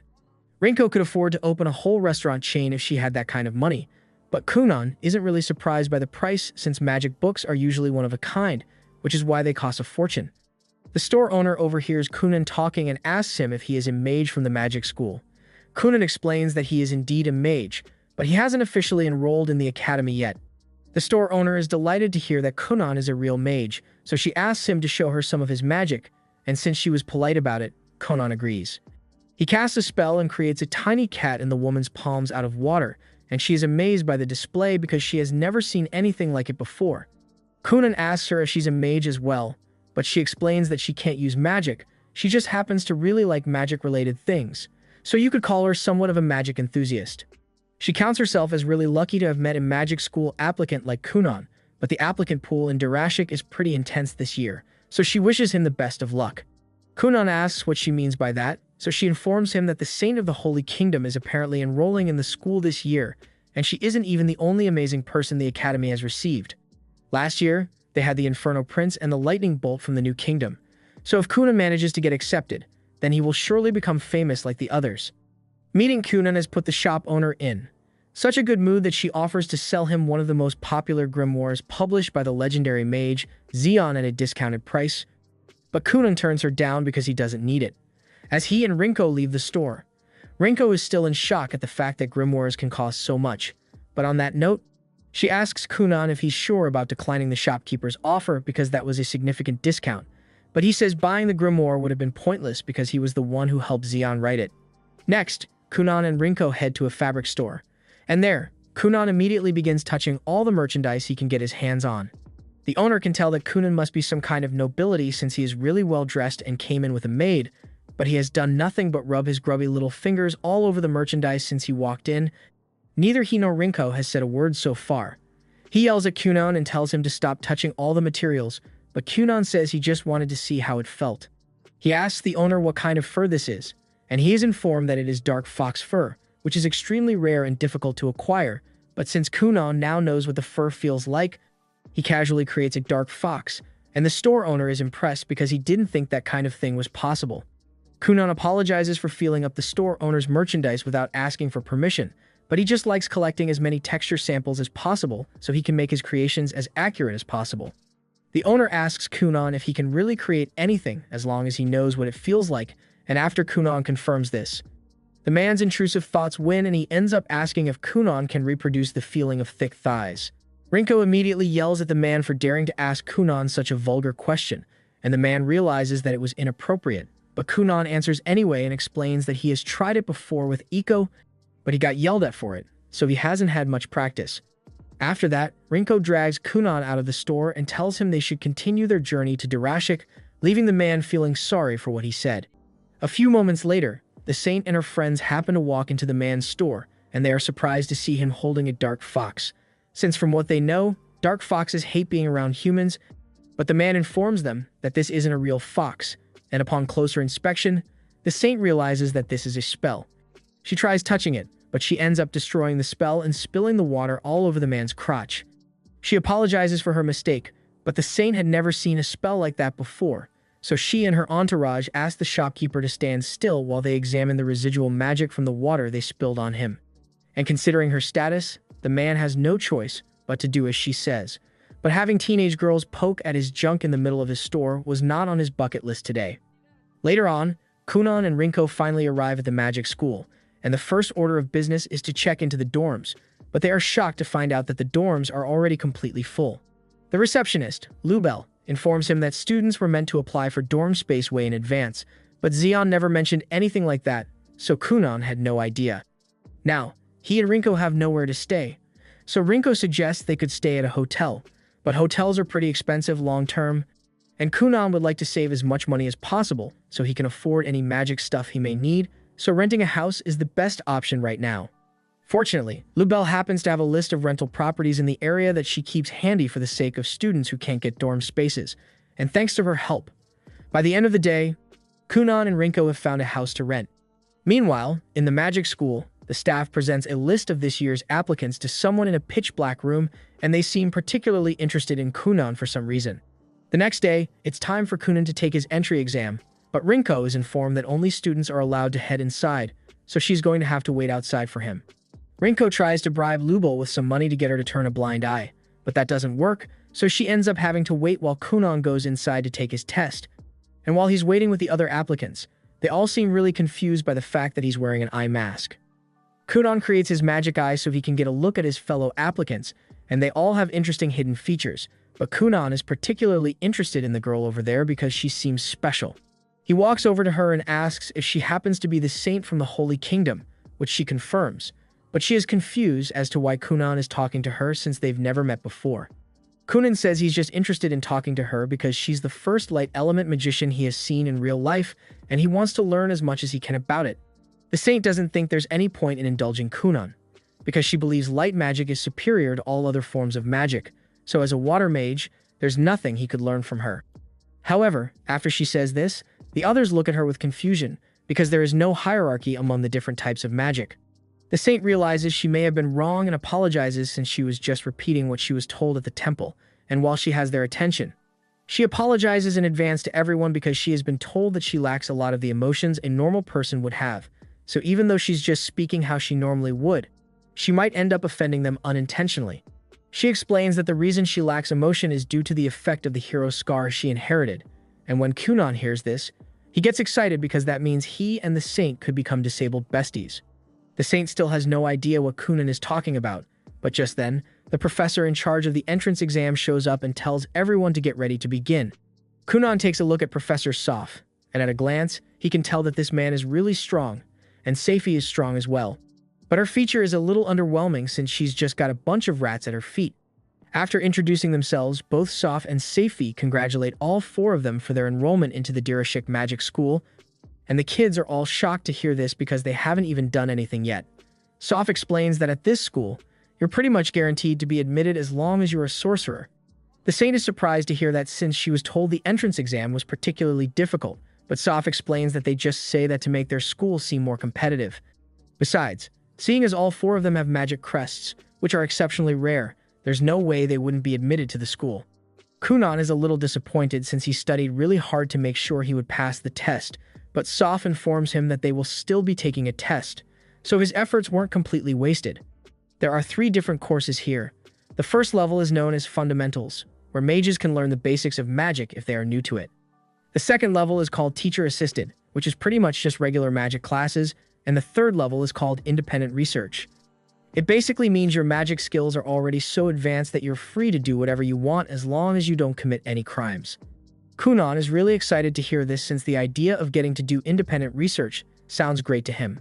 But Soph adds that the advanced class is only suited for top-tier mages, so getting into it and graduating won't be easy. Kunan is really excited because he can't wait to see what kind of test he will be given, but his optimism really seems to annoy Seifi for some reason. The first part of their assessment is a practical test, so Soph asks everyone to step forward one after the other and share the type of their crest, its rank, and the number of spells they can cast. First up is Hank, so he steps out and informs everyone that he has a 2-star fire crest and can cast 7 spells. Soph then asks him to demonstrate his most powerful spell, so Hank casts a Fire Path spell. Kunan is impressed since the fire spell may be basic, but its unique trait is the fact that it follows a path that Hank lays out using his magic energy, so its applications are endless. By the time Hank is done with his spell, he has imprinted a spiral pattern on the grass, and Soph tells him he has done well, so they move on to the next candidate. The boy's name is Rhea, and he says he has a 2-star wind crest. He also informs everyone that he can use 8 spells. Soph is impressed, and he's low-key rooting for Rhea since he also has a wind crest, but his evaluation still depends on how well he can use his magic. Rhea is about to cast his best spell, but before he does so, he warns everyone to keep their distance because his spell is a little destructive. Everyone steps back, and Rhea then raises his wand to the sky, gathering tons of magic energy before firing a massive wind blast at the ground. The spell he just used was intermediate magic, and it relies on drawing magic from the sky to create a strong gust of wind, which is really impressive to Kunan. The next candidate is Reyes, so she informs everyone that she has a 3-star light crest, and she can use a maximum of 5 spells. Her best spell is healing magic, but since no one is injured at the moment, she decides to use her second best spell, a beam of light attack magic. Kunan is astounded because a light attack like that is practically impossible to dodge unless you evade before she casts the spell, and he would love to see what else Reyes' light is capable of, but it's his turn to go up next. Kunan steps forward and informs everyone that he has a 2-star water crest, but he can only use 2 spells, the water ball spell and the bubble spell. Soph is surprised to hear that, especially since he was told to make Kunan's test especially hard. Kunan has no idea what Soph is talking about, so he explains that he received 2 recommendation letters for Kunan. One was from the Grand Mage of Hulia, and the other was from Xian, and hearing this gets all the other students' attention because they had no idea that Kunan was involved with such a famous mage. Kunan is surprised that they all know Xian, but Soph informs him that practically every mage in the education field knows who Xian is, and as it just so happens, Seifi has a bit of a rocky history with Xian, which explains why she is being hostile to Kunan as Xian's student. Anyway, since Xian was the one who asked for the test difficulty to be raised, Kunan says he's fine with it, so Soph begins and casts a wind barrier around himself, telling Kunan that he needs to find a way to defeat him like this. The others think this is an impossible challenge since Kunan only knows elementary water magic, and water spells are easily repelled by wind magic, so it should be impossible for Kunan to get to Soph like this. However, Kunan just looks at Soph with disappointment because he thought he was going to get more of a challenge. Soph thinks Kunan's confidence is interesting, but he tells him to complete the test first if he wants to complain about it being too easy, unless, of course, he's just bluffing.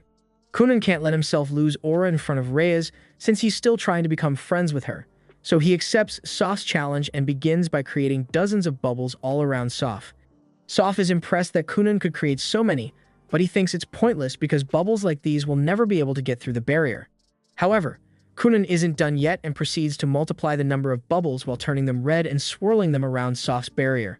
Now, if Soph dispels the barrier, he will be swept away by the bubbles, but he still doesn't think this is enough, so he tells Kunan he's going to have to step up his game. However, Kunan casually creates a water chair for himself and tells Soph that the battle is pretty much already over. Kunan can keep his bubble vortex going for 2 days straight if he needs to, and there's no time limit, so he's perfectly fine waiting for Soph to run out of stamina. After all, with a spell like that, Soph must be eating through quite a bit of his mana reserves. So Kunan predicts that he will only be able to keep this up for half a day at most. As much as Soph hates to admit it, Kunan has him beat here, so he concedes defeat, and Kunan dispels his bubble vortex. As soon as he's done, Kunan turns back to Reyes and starts asking her to show him more of her magic. Since this part of the exam is over, Soph moves all the students into a classroom, and Kunan is still pestering Reyes to get her to show him her magic. He even invites her out on a parfait date to get her interested, but Reyes turns him down because she has no interest in showing off her magic. Soph gets everyone's attention and tells Kunan to stop flirting with Reyes because it's time for the next step of the exam, and it's important that he doesn't disturb Reyes' peace of mind before the interview. Kunan says he understands, and Seifi proceeds to call Hank as the first student to be interviewed. While Hank is gone, Kunan asks Soph what the interviews are about, but Soph doesn't really have an answer to that because the topic changes a lot depending on the candidate, so he will just have to wait and see. In that case, Kunan asks Soph a few questions about wind magic while he waits for his turn to be interviewed, and Soph doesn't have a problem with it, so he tells Kunan to go ahead. Once all the others have been called for their interviews, Soph asks Kunan what he intended to do if the test earlier had ended up having a time limit. Kunan says that if he didn't have the option of waiting Soph out, he was going to try to fuse his bubbles with Soph's barrier to take control of the wind. Soph asks him if he really thinks that's possible since he has never heard of a technique like that before, but even though Kunan has never tried it before, his gut tells him it should work since taking control of a spell from the inside should naturally be easier than trying to do so from the outside. He personally thinks that water magic is the most versatile since it is capable of penetrating most materials, but he can't claim it is the strongest because he has yet to figure out the details of how to do so. It is now time for Kunan's interview, so Seifi shows up to lead him to the interview room, but when Kunan arrives at the door, he's a little puzzled because his magic senses won't let him see what's beyond the door. He asks Seifi to describe the room to him. Until now, she had honestly forgotten that Kunan is blind, but she obliges and tells him that it kind of looks like nighttime in there. She asks him if he wants her to lead him inside if he can't see in there, but Kunan assures her that he will be fine on his own and walks in. This is the first time in a while that Kunan has been truly blind because even his magic eye can't see anything in here, but a moment later, his magic eye is forcibly dispelled and he finds himself surrounded by 7 figures. One of the figures starts approaching Kunan as she talks about how she used to be Xion's master, but Kunan cuts her off and asks that she not come any closer, because he has a fiancée and doesn't want to get too close to other women. The figure is confused by this since she was told Kunan was flirting with Reyes a few minutes ago, but Kunan says that wasn't flirting. He just wanted to learn about Reyes' magic, which is totally different.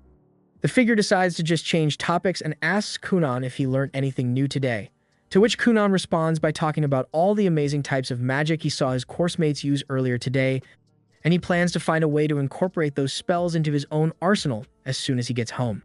The figure says she is satisfied with Kunan's answer, so he will be placed in the advanced class, which Kunan is very happy to hear. She then tells Kunan that if he does well, she might even take him on as her personal student, but before she even finishes speaking, Kunan has already walked out because he wasn't interested in paying attention. Getting ignored like that kind of stung, but the figure has to admit that Kunan really is something special, because when he walked in, he tried to use a spell she had never seen before.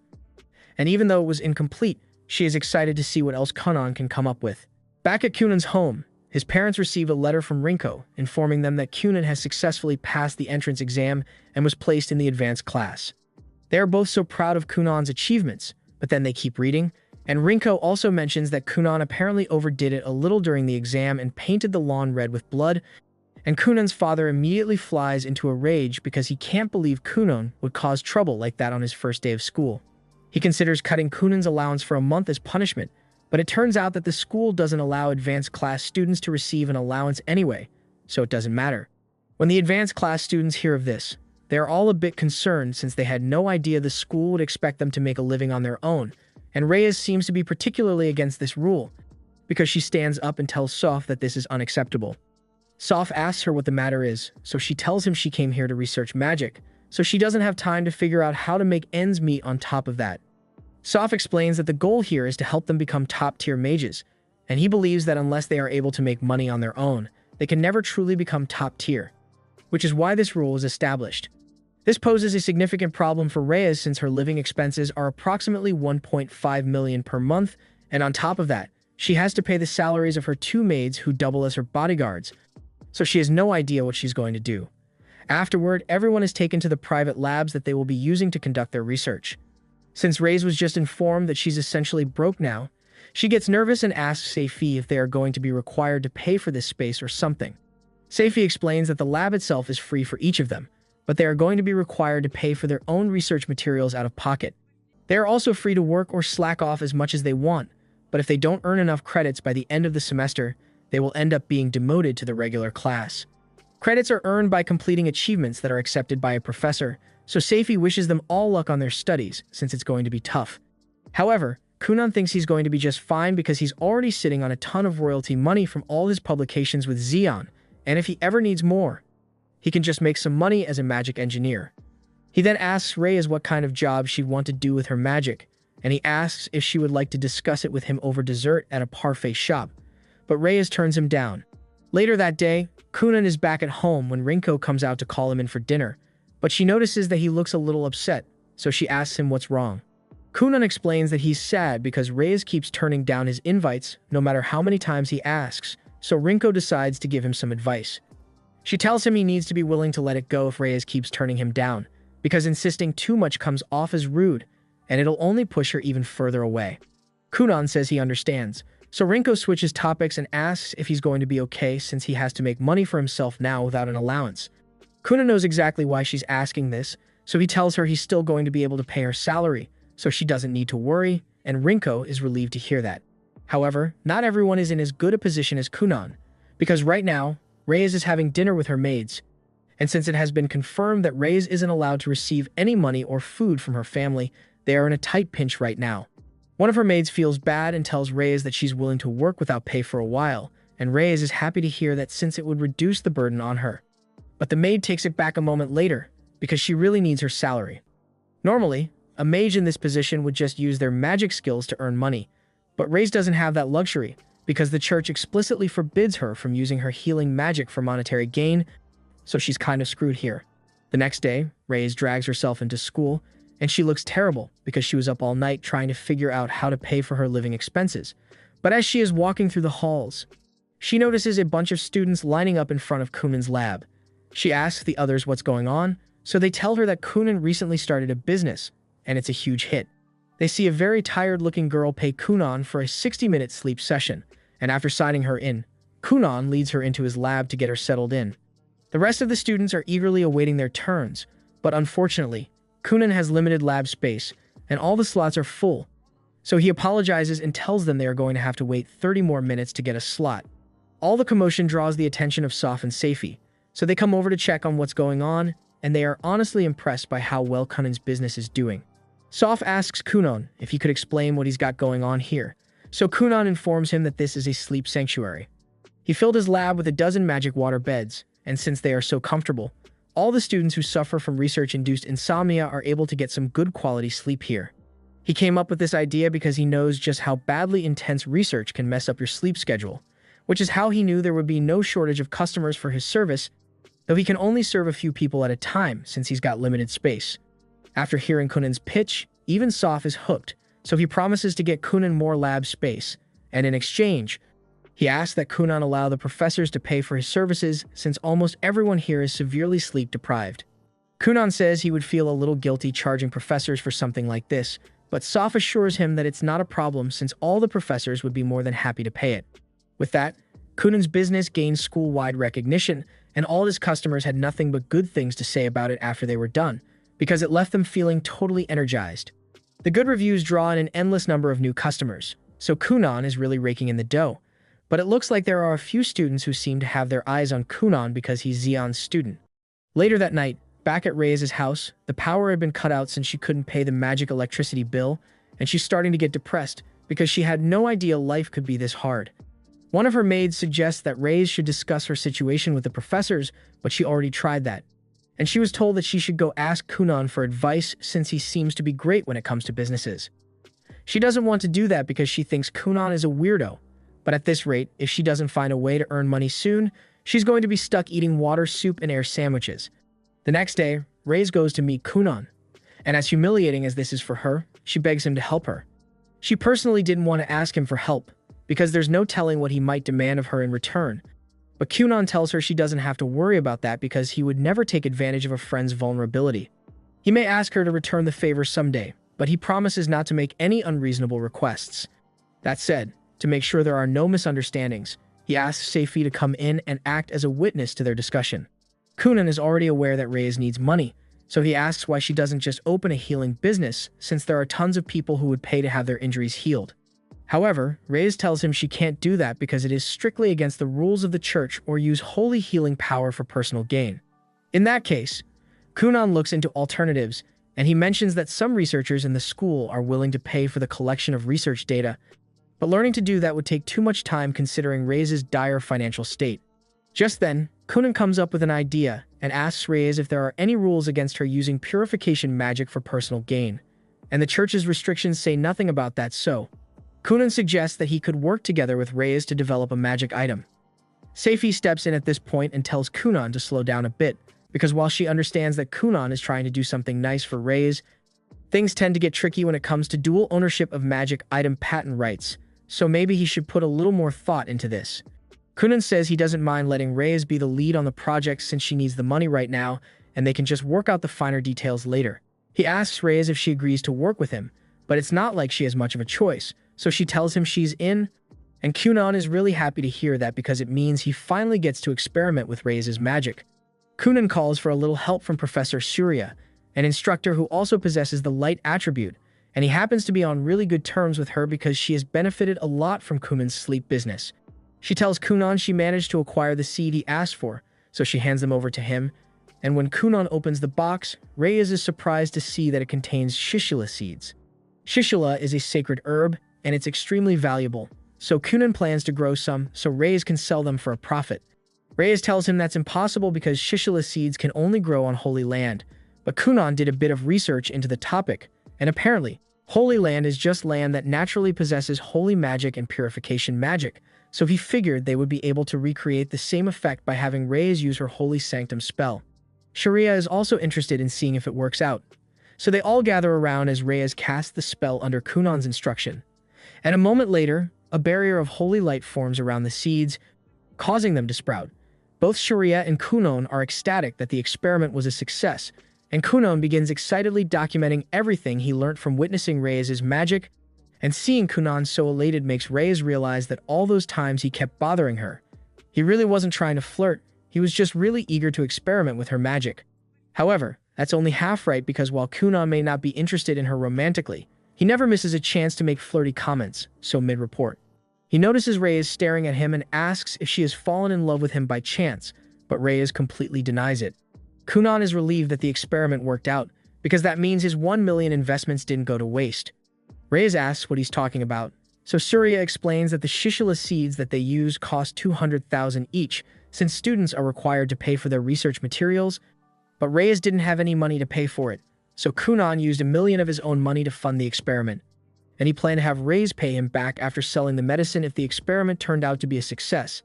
That also means he was willing to take a loss if the experiment turned out to be a failure, and Reyes is very grateful for Kunan's help, so she turns and sincerely thanks him for looking out for her. The next step is to process the herb into medicine, so Shuria helps by teaching them the preparation process, and with a little help from Kunan's bubble magic, several Shishila herb pills are refined.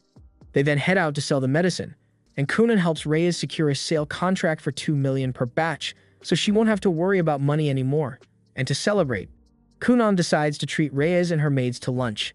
The maids are extremely grateful to Kunan since thanks to him, they can finally get paid again, and since they've pretty much been starving over the past few days, Kunan tells them they can order whatever they want from the menu because he wants to do something nice for them. However, a few hours later, Kunan is looking deflated because that meal ended up costing him 220,000. He knows he said they could order whatever they wanted, but he didn't expect the maids to start ordering expensive wine when he said that. He takes this as a lesson to be more careful about when he offers freebies, but as he is walking to his lab, he notices that Hank and Rhea are standing outside his door. He asks them what they want, and they inform Kunan that they are also kind of stumped when it comes to making money with their magic, so they were hoping Kunan could help. At first, Kunan was going to ignore them, but they look like they could really use his assistance, so he tells them he will help in exchange for them doing some experiments with him. Specifically, he wants Hank to use his fire magic to cook some bacon, and he wants Rhea to use his wind magic to try flying. Meanwhile, in Kunan's sleep sanctuary, the three girls who have been spying on him run into each other, and they immediately realize that they are all after him, so they don't get along well. A month later, Kunan unveils his latest invention to the professors, and he explains that it is a hairless rat doll he made for his sleeping customers to hug while they nap. He made it because he got feedback that it can still be hard for people to fall asleep, even on his water bed, if they don't have the right kind of pillow, so he wanted to fix that problem. He asks them if they would like to try it, but Hank politely declines because he gets the feeling that if he holds that thing, it's going to be so soft that he's never going to want to let go. Anyway, it's time for Kunan's grand unveiling, so he says goodbye to the professors and heads to meet his tired customers. Meanwhile, Saf and Seifi both talk about how well everything has been going with the new students. Kunan has built an incredibly efficient and profitable business. Reyes is doing pretty well on her own, and both Hank and Rhea have started earning a decent amount of money from their experiments with Kunan, so this year's advanced class seems really promising. That said, Saf is certain that it's only a matter of time before rival factions start to make their moves. And just as he says this, those three girls who have been spying on Kunan show up looking for him. And upon finding out that Kunan has already left, they all apologize for the intrusion and leave. Meanwhile, Kunan has just unveiled his latest product to his customers, and everyone seems eager to try it, so they all book their sessions for the afternoon. And after he's done handling all the reservations, Kunan prepares to take a little break. Just then, he smells the familiar scent of Hank working on the fire magic bacon he asked him to make, so he creates some water stairs to head downstairs because he wants to see how he's doing. Unfortunately, Hank burnt the bacon again, just like the last few attempts, and he says it's really hard for him to get it right because he has never done this before. Kunan tries to give him some advice and reminds him that bacon is best when it's cooked at a low, constant heat, and Hank understands that, but it's not easy to maintain fire magic at a constant temperature for a long time. Hearing that gets Kunan deep in thought for a moment, but he soon snaps out of it and tells Hank that he just needs to keep trying until he gets the hang of it. He then heads over to Rhea to see how his flying experiments are going, and though Rhea has mastered the art of getting himself into the air, he hasn't quite figured out how to stay airborne yet, so he comes crashing to the ground. Fortunately, Kunan arrived just in time to save him with a water bed, and he tells Rhea that he should probably focus on learning how to float before he launches himself into the air again. At lunchtime, Kunan asks the chef to use the bacon Hank prepared to make a few sandwiches, and the chef does so. But he asks Kunan if he's really sure about this since all the bacon he brought was totally burnt. Kunan says it's fine since it would be bad to let that food go to waste, but Hank is going to have to suffer through this with him since he's the one who burnt the bacon. Rhea asks if he can have a sandwich as well since he would like to save on lunch money, so Kunan tells him he's more than welcome to join in, and then they run into Reyes, who would also like to partake in a free lunch, so they all sit down together to eat. Unfortunately, they severely underestimated just how burnt the bacon was, and Reyes nearly choked to death on it. Meanwhile, those three girls are currently waiting for Kunan to get back from his lunch break, and when he finally returns, they rush up to him because they want to talk. But the other customers all yell at them for cutting ahead and tell them to get to the back of the line. The three apologize and respectfully wait in line, and when it's finally their turn, they tell him they would like to ask him a question, but then they notice Kunan's new pillow ad, and as soon as Kunan explains all about the special pillow he designed, they forget all about their mission and decide to rent a few hours of sleep with the full package.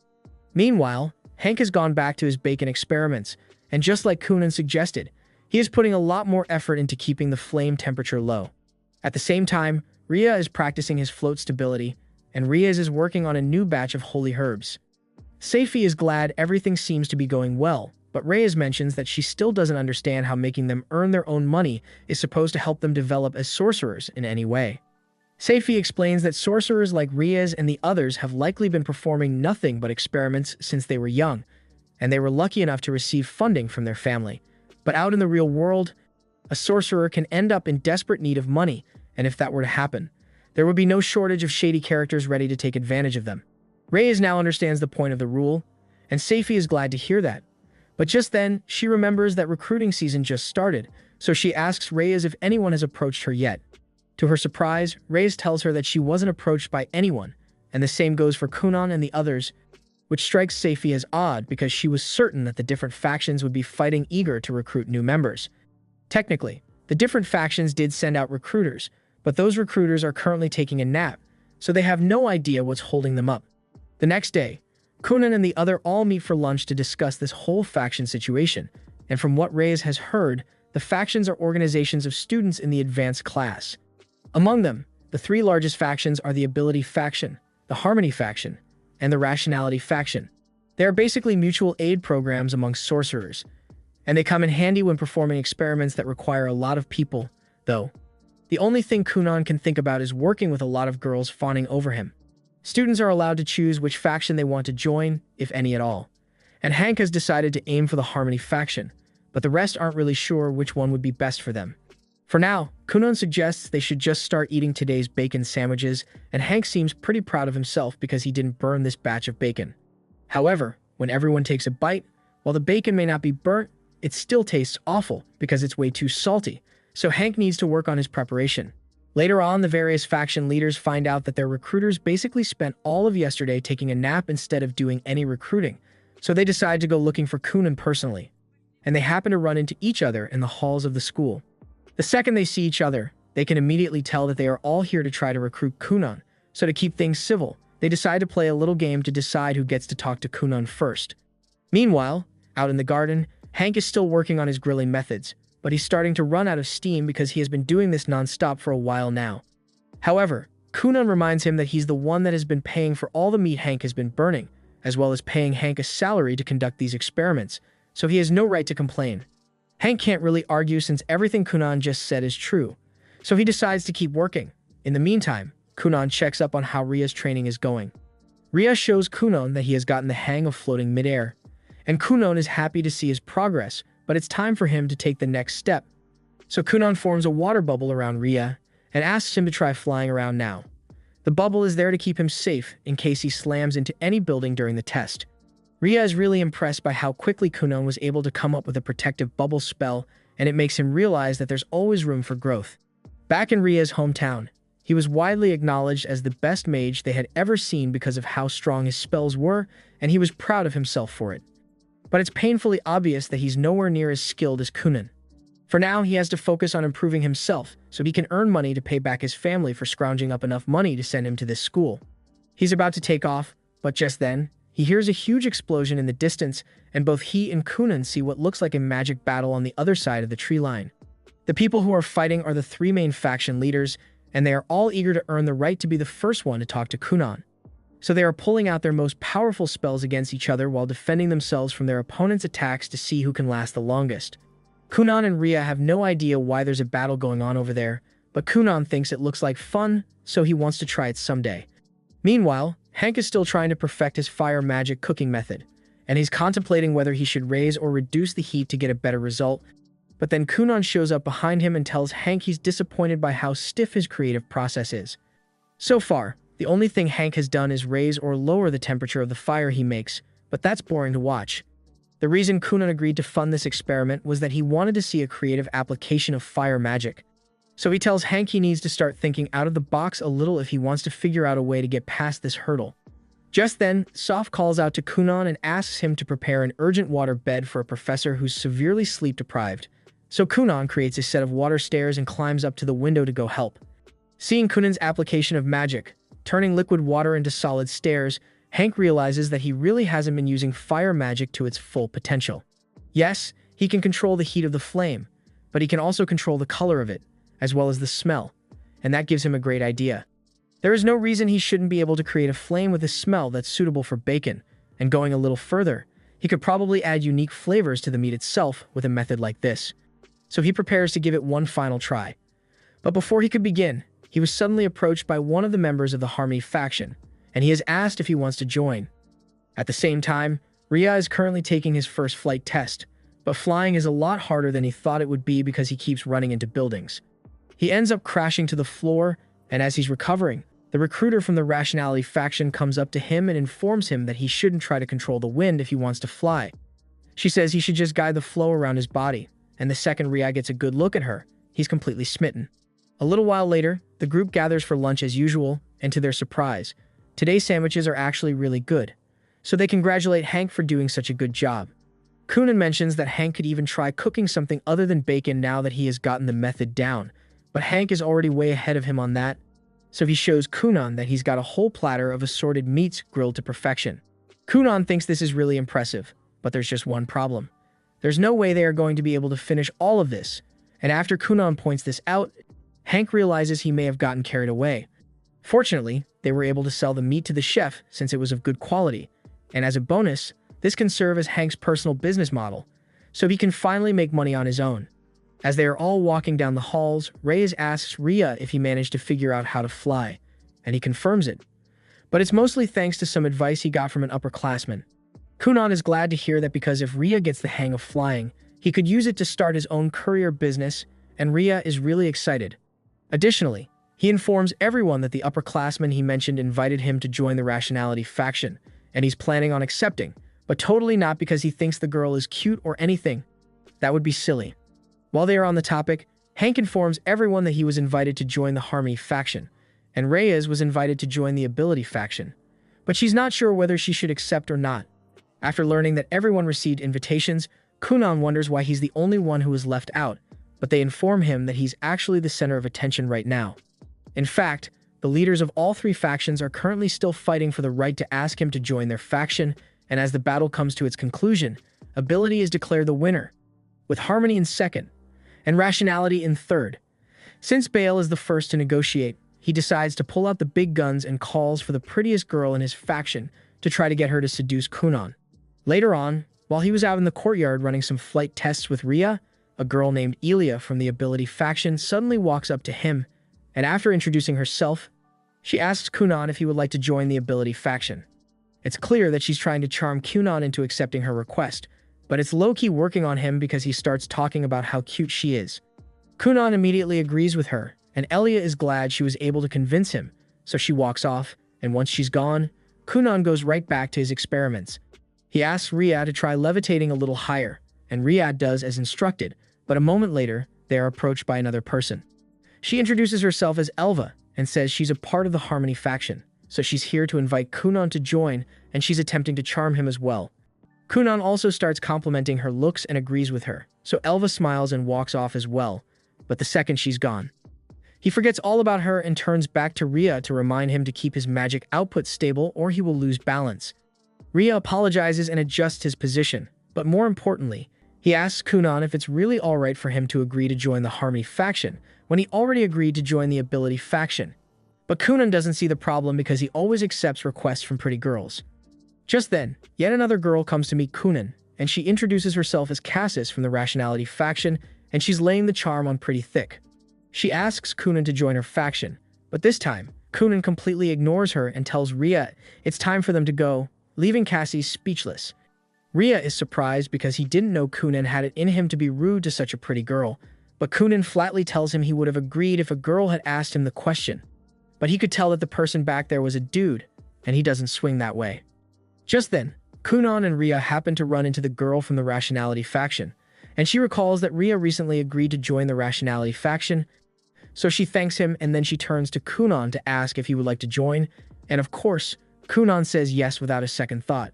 Rhea can't believe Coonan is really doing this, so he goes to ask Sel for his opinion, and after finding out that Coonan agreed to join all three factions, he realizes that this is going to turn into a huge mess because even if the factions are mostly peaceful right now, once they find out that Coonan agreed to all of their invitations, it's bound to cause conflict. Meanwhile, over in the Ability faction building, Bale is holding a party to celebrate Elia convincing Kunan to join their guild. He tells her she did a great job, and everyone cheers for her. But all of a sudden, the hall doors swing open as the members of the Rationality faction barge in, and Elva immediately starts accusing Elia of lying about getting Kunan to join the Ability faction. Bale has no idea what's going on. So the leader of the Rationality faction apologizes and explains that there's a bit of a problem. They all agreed on the order in which the factions would be able to attempt to recruit Kunan, and the assumption was that after Kunan accepted one, he would naturally reject the others. But it turns out that Kunan accepted all 3 invitations, though technically, he rejected the invitation from Elva, but he came around on the 2nd attempt. Something like this has never happened before, so the faction leaders aren't sure if Kunan is actually serious about joining all 3 factions, or if he was just saying yes to get rid of them. And the only way for them to find out is to ask him in person. All the while, Kunan is sound asleep in his bed without a care in the world. Meanwhile, back in the kingdom of Hulia, Princess Mirica has made a lot of progress in her training as a swordswoman, and she is currently facing a bear in the forest, but she's now strong enough to single-handedly. Nah, I'm just messing with you. Fighting a bear isn't exactly easy, so she gets her sword smacked out of her hands in a matter of seconds, and it's about to maul her to bits, but at the last second, it was taken out by her brother, Lyle. He commends her for her bravery, because if she hadn't kept the bear busy for that long, then he never would have been able to land a finishing blow on it. He tells her she's doing great as the vice captain of the Wild Bears party, but Mirica isn't happy about the way things turned out at all because she still has a long way to go. Later that night, Mirica returns to the castle, and all the maids have started gossiping about her because she has been leaving and coming back late into the evening, but no one knows where she goes. Mirica is greeted by her personal maid, and she is informed that a message arrived for her from the senior school for nobles, and it's about her final exam. Mirica has a stern look on her face because she knows how serious the final exam is going to be. But then Laura informs her that there's also a second letter for her. And as soon as Mirica realizes it's from Kunan, all her seriousness is replaced by pure joy. She immediately prepares herself to read Kunan's letter while Laura makes her a cup of tea, and as soon as she starts reading, she finds out that Kunan has been doing a lot of magic experiments since he arrived in Dirashik, including something about making bacon with fire magic, which is all fine. But then she gets to the part where Kunan mentions Reyes, and Mirica freezes up at the realization that Kunan has made a female friend. It makes her really worried, but she's just going to have faith in Kunan and believe that he would never break their promise. The next day, over in Dirashik, while Kunan is having breakfast, Rinko tells him she wants to make a ledger for all the household expenses, so she would like him to provide a detailed account of all his shopping expenses. Kunan isn't really against the idea, but he asks why she needs his shopping memo. So she explains that a detailed account of income and expenses is vital when making money. She asks Kunan what he does with all the money he makes from his business at school, and he tells her that he just chucks it all in a drawer and forgets about it until he needs the money. Rinko asks if he at least still has the receipts for the things he buys, but Kunan doesn't keep track of that kind of stuff. However, he does mention that he has a habit of writing things down whenever he buys stuff, so he probably has a book full of expense reports.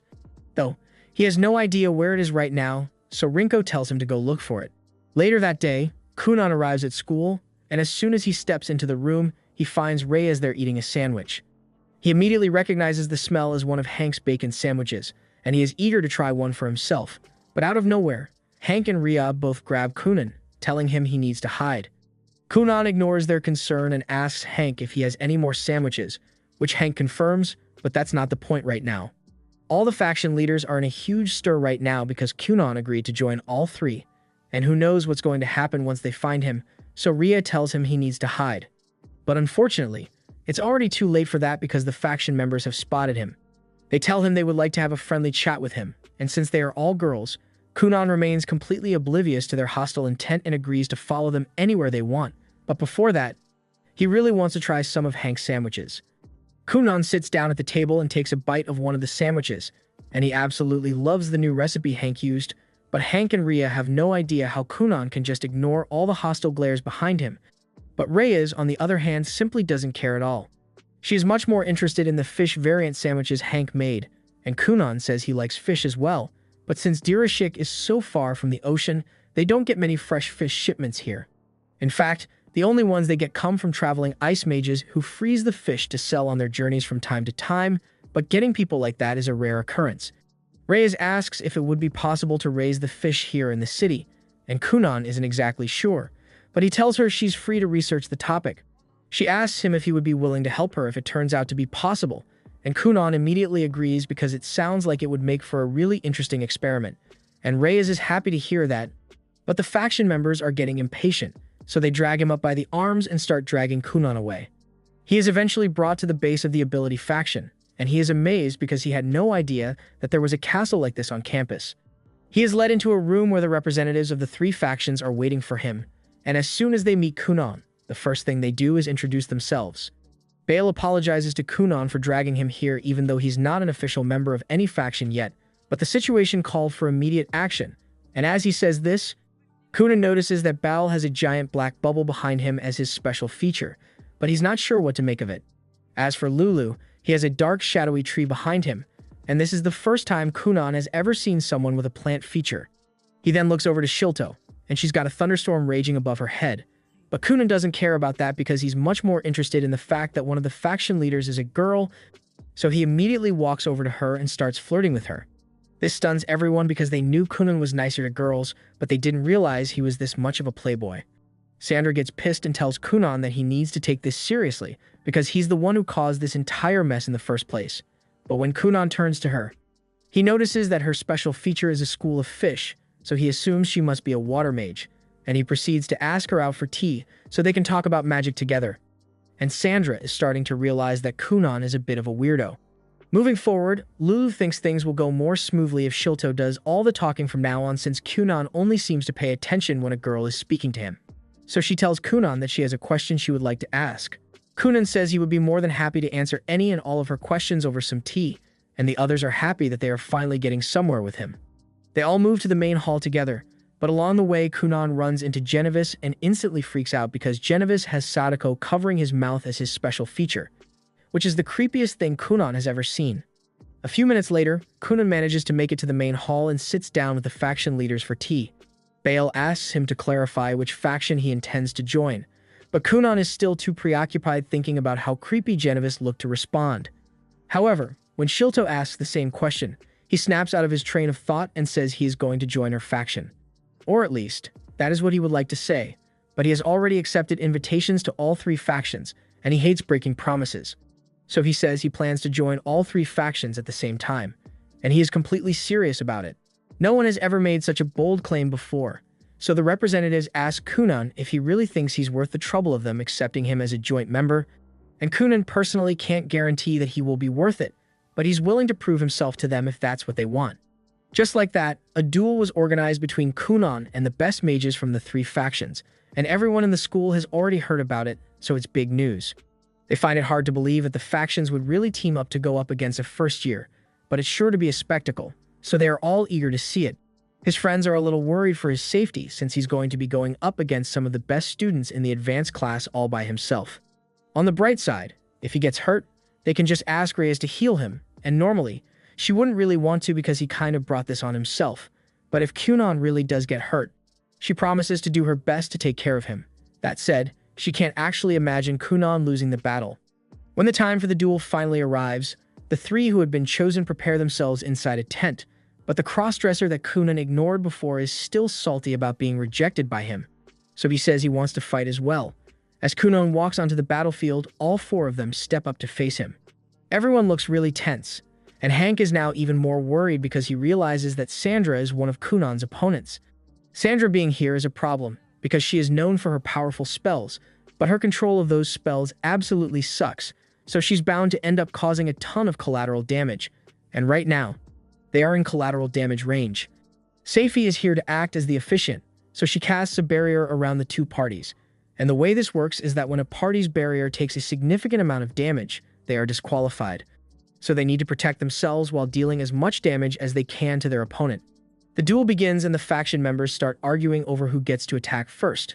But Kunan calls over to the ladies and one guy and tells them that he is fine with them all coming at him at the same time. After all, he may have a little trouble dealing with 4 grade 1 sorcerers at once, but nah, he'd win. Everyone is shocked to hear Kunan say he really wants to face all 4 of them at the same time, but Reyes doesn't really care since as long as Kunan doesn't outright die, she can always heal him. Meanwhile, Soph meets with the head of the school to submit this year's faction roster, But he does warn her that the roster will likely change by the end of the day because the first years are out there causing a commotion right now, and the head can tell that Kunan must be behind it. Meanwhile, outside, Kunan is egging the faction members on to start attacking already, and the representatives ask him if he's really sure about this. But there's no doubt in Kunan's mind that he can easily win this, and his confidence is really starting to get on the members' nerves. Kunan's friends are trying to think of a way that Kunan could win this, and since he just needs to destroy the magic circle, he must have some kind of trick ready. The faction members all have different reactions to Kunan. Some are angry, and some are a little scared because he's an extremely talented mage. But there's no telling what he's going to do once they begin. As the duel begins, Kunan makes his move and casts hundreds of water balls, and at first, the faction members don't seem worried since, after all, what's the worst a little water could do? But then Kunan begins to multiply his water balls until it turns into a mist, and his friends recognize it as the same move he pulled against Soph during the entrance exam, but this one is a little different. As the mist begins to swarm the faction members, they all get annoyed because the red water might ruin their outfits, and they assume Kunan is only doing this to obscure their vision so he can launch a proper attack. But a moment later, Kunan condenses the red mist and makes it rain down on them. A little rain should be harmless, but the members soon realize that this isn't ordinary water, it's sticky, slime-like water, and at this rate, it's going to engulf their whole bodies. It may not seem like slime would be much of a threat to them, but it becomes really difficult to breathe when they've got thick slime clogging up their noses and mouths, and they have no means of freeing themselves from Kunan's trap, so they are forced to admit defeat. Just like that, Kunan is declared the winner of the duel, and the onlookers are honestly shocked that Kunan managed to win so quickly. He walks up to the others, and Seifi is impressed that he won, but she's also concerned about how they are going to clean up all this red slime Kunan dumped all over the ground. Kunan assures her that it's not going to be a problem because he can dispel it anytime he wants, and as he says this, he uses his staff to cancel the spell, turning all the slime back into regular water and freeing the faction members from their slimy prison. The others are just relieved to be free, but Sandra is being a sore loser about it, so she storms off after insulting Kunan, and the crossdresser is just pissed that he lost. Later on, the faction representatives call Kunan into a meeting, and there, Shilto asks him to explain what that red rain was, so Kunan informs them all that the red color wasn't really necessary.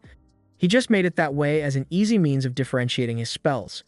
All he did was change the consistency of the water around a little to make it more slime-like, and in his experience, it's pretty hard to cast counterattack spells with your mouth full of sticky goo, so he knew it would catch the girls off guard. Bale and the others are impressed by Kunan's ingenuity, but there's still one question they haven't gotten an answer to. The barrier that Seifi set up should have been able to repel spells up to a certain threshold, yet Kunan's slime rain slipped right through, and they don't understand how that happened. Kunan explains that the barrier used was designed to ward off attack spells, but since the spell Kunan used was simply a variation of the elementary water ball spell, the magic used was too little for the barrier to recognize it as a spell, so it was ignored. The group is impressed that Kunan was able to figure out that flaw in the barrier's design, but he says he didn't come up with it on the spot today. He actually discovered the flaw while having a similar duel against Xion before he came to the magic school, and the others are beyond shocked to learn that. Kunan explains that it was part of his training. So Xion told him to use every trick he had at his disposal and win, so Kunan busted out the same slime rain technique, and even Xion wasn't able to do anything about it once he was fully covered, so Kunan won that match. That said, after the first round, since Xion knew about the trick, all he needed to do was launch preemptive attacks before Kunan could completely cover him in slime, and Kunan kept losing over and over after that. The move is easily counterable if you know it's coming, but during a first encounter, Kunan is almost always guaranteed victory. There is no doubt that Kunan has earned his place here, so the faction representatives all agree to let Kunan join all three factions. Kunan is happy to hear that, but first, Shilto tells him that he should probably go make amends with the member he humiliated in front of the entire school earlier. Kunan says he already planned to apologize to the girls, but he's not really in the mood to go looking for a guy just to apologize for beating him. But about that, there's something Shilto needs to tell him. She explains that Cassis, or the crossdresser, as Kunan calls him, really is a girl at heart, and this revelation completely shatters everything Kunan thought he knew about the world. He spends a solid couple of hours thinking about this, and his friends find him deep in thought in his lab. They all ask him about the red rain he used earlier, and if everything went all right after the duel, but he is too preoccupied to give them a detailed answer. So he just nods to let them know the faction acceptance went well.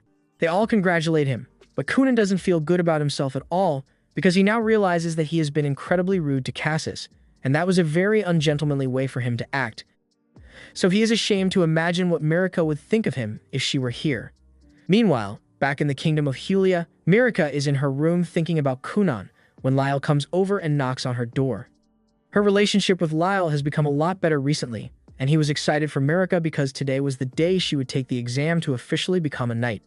Once it's her turn, she steps forward for her test, and as her opponent repeatedly strikes at her, she is initially getting pushed back, but then she manages to pivot out of the way mid-parry and knock her opponent to the ground, granting her victory.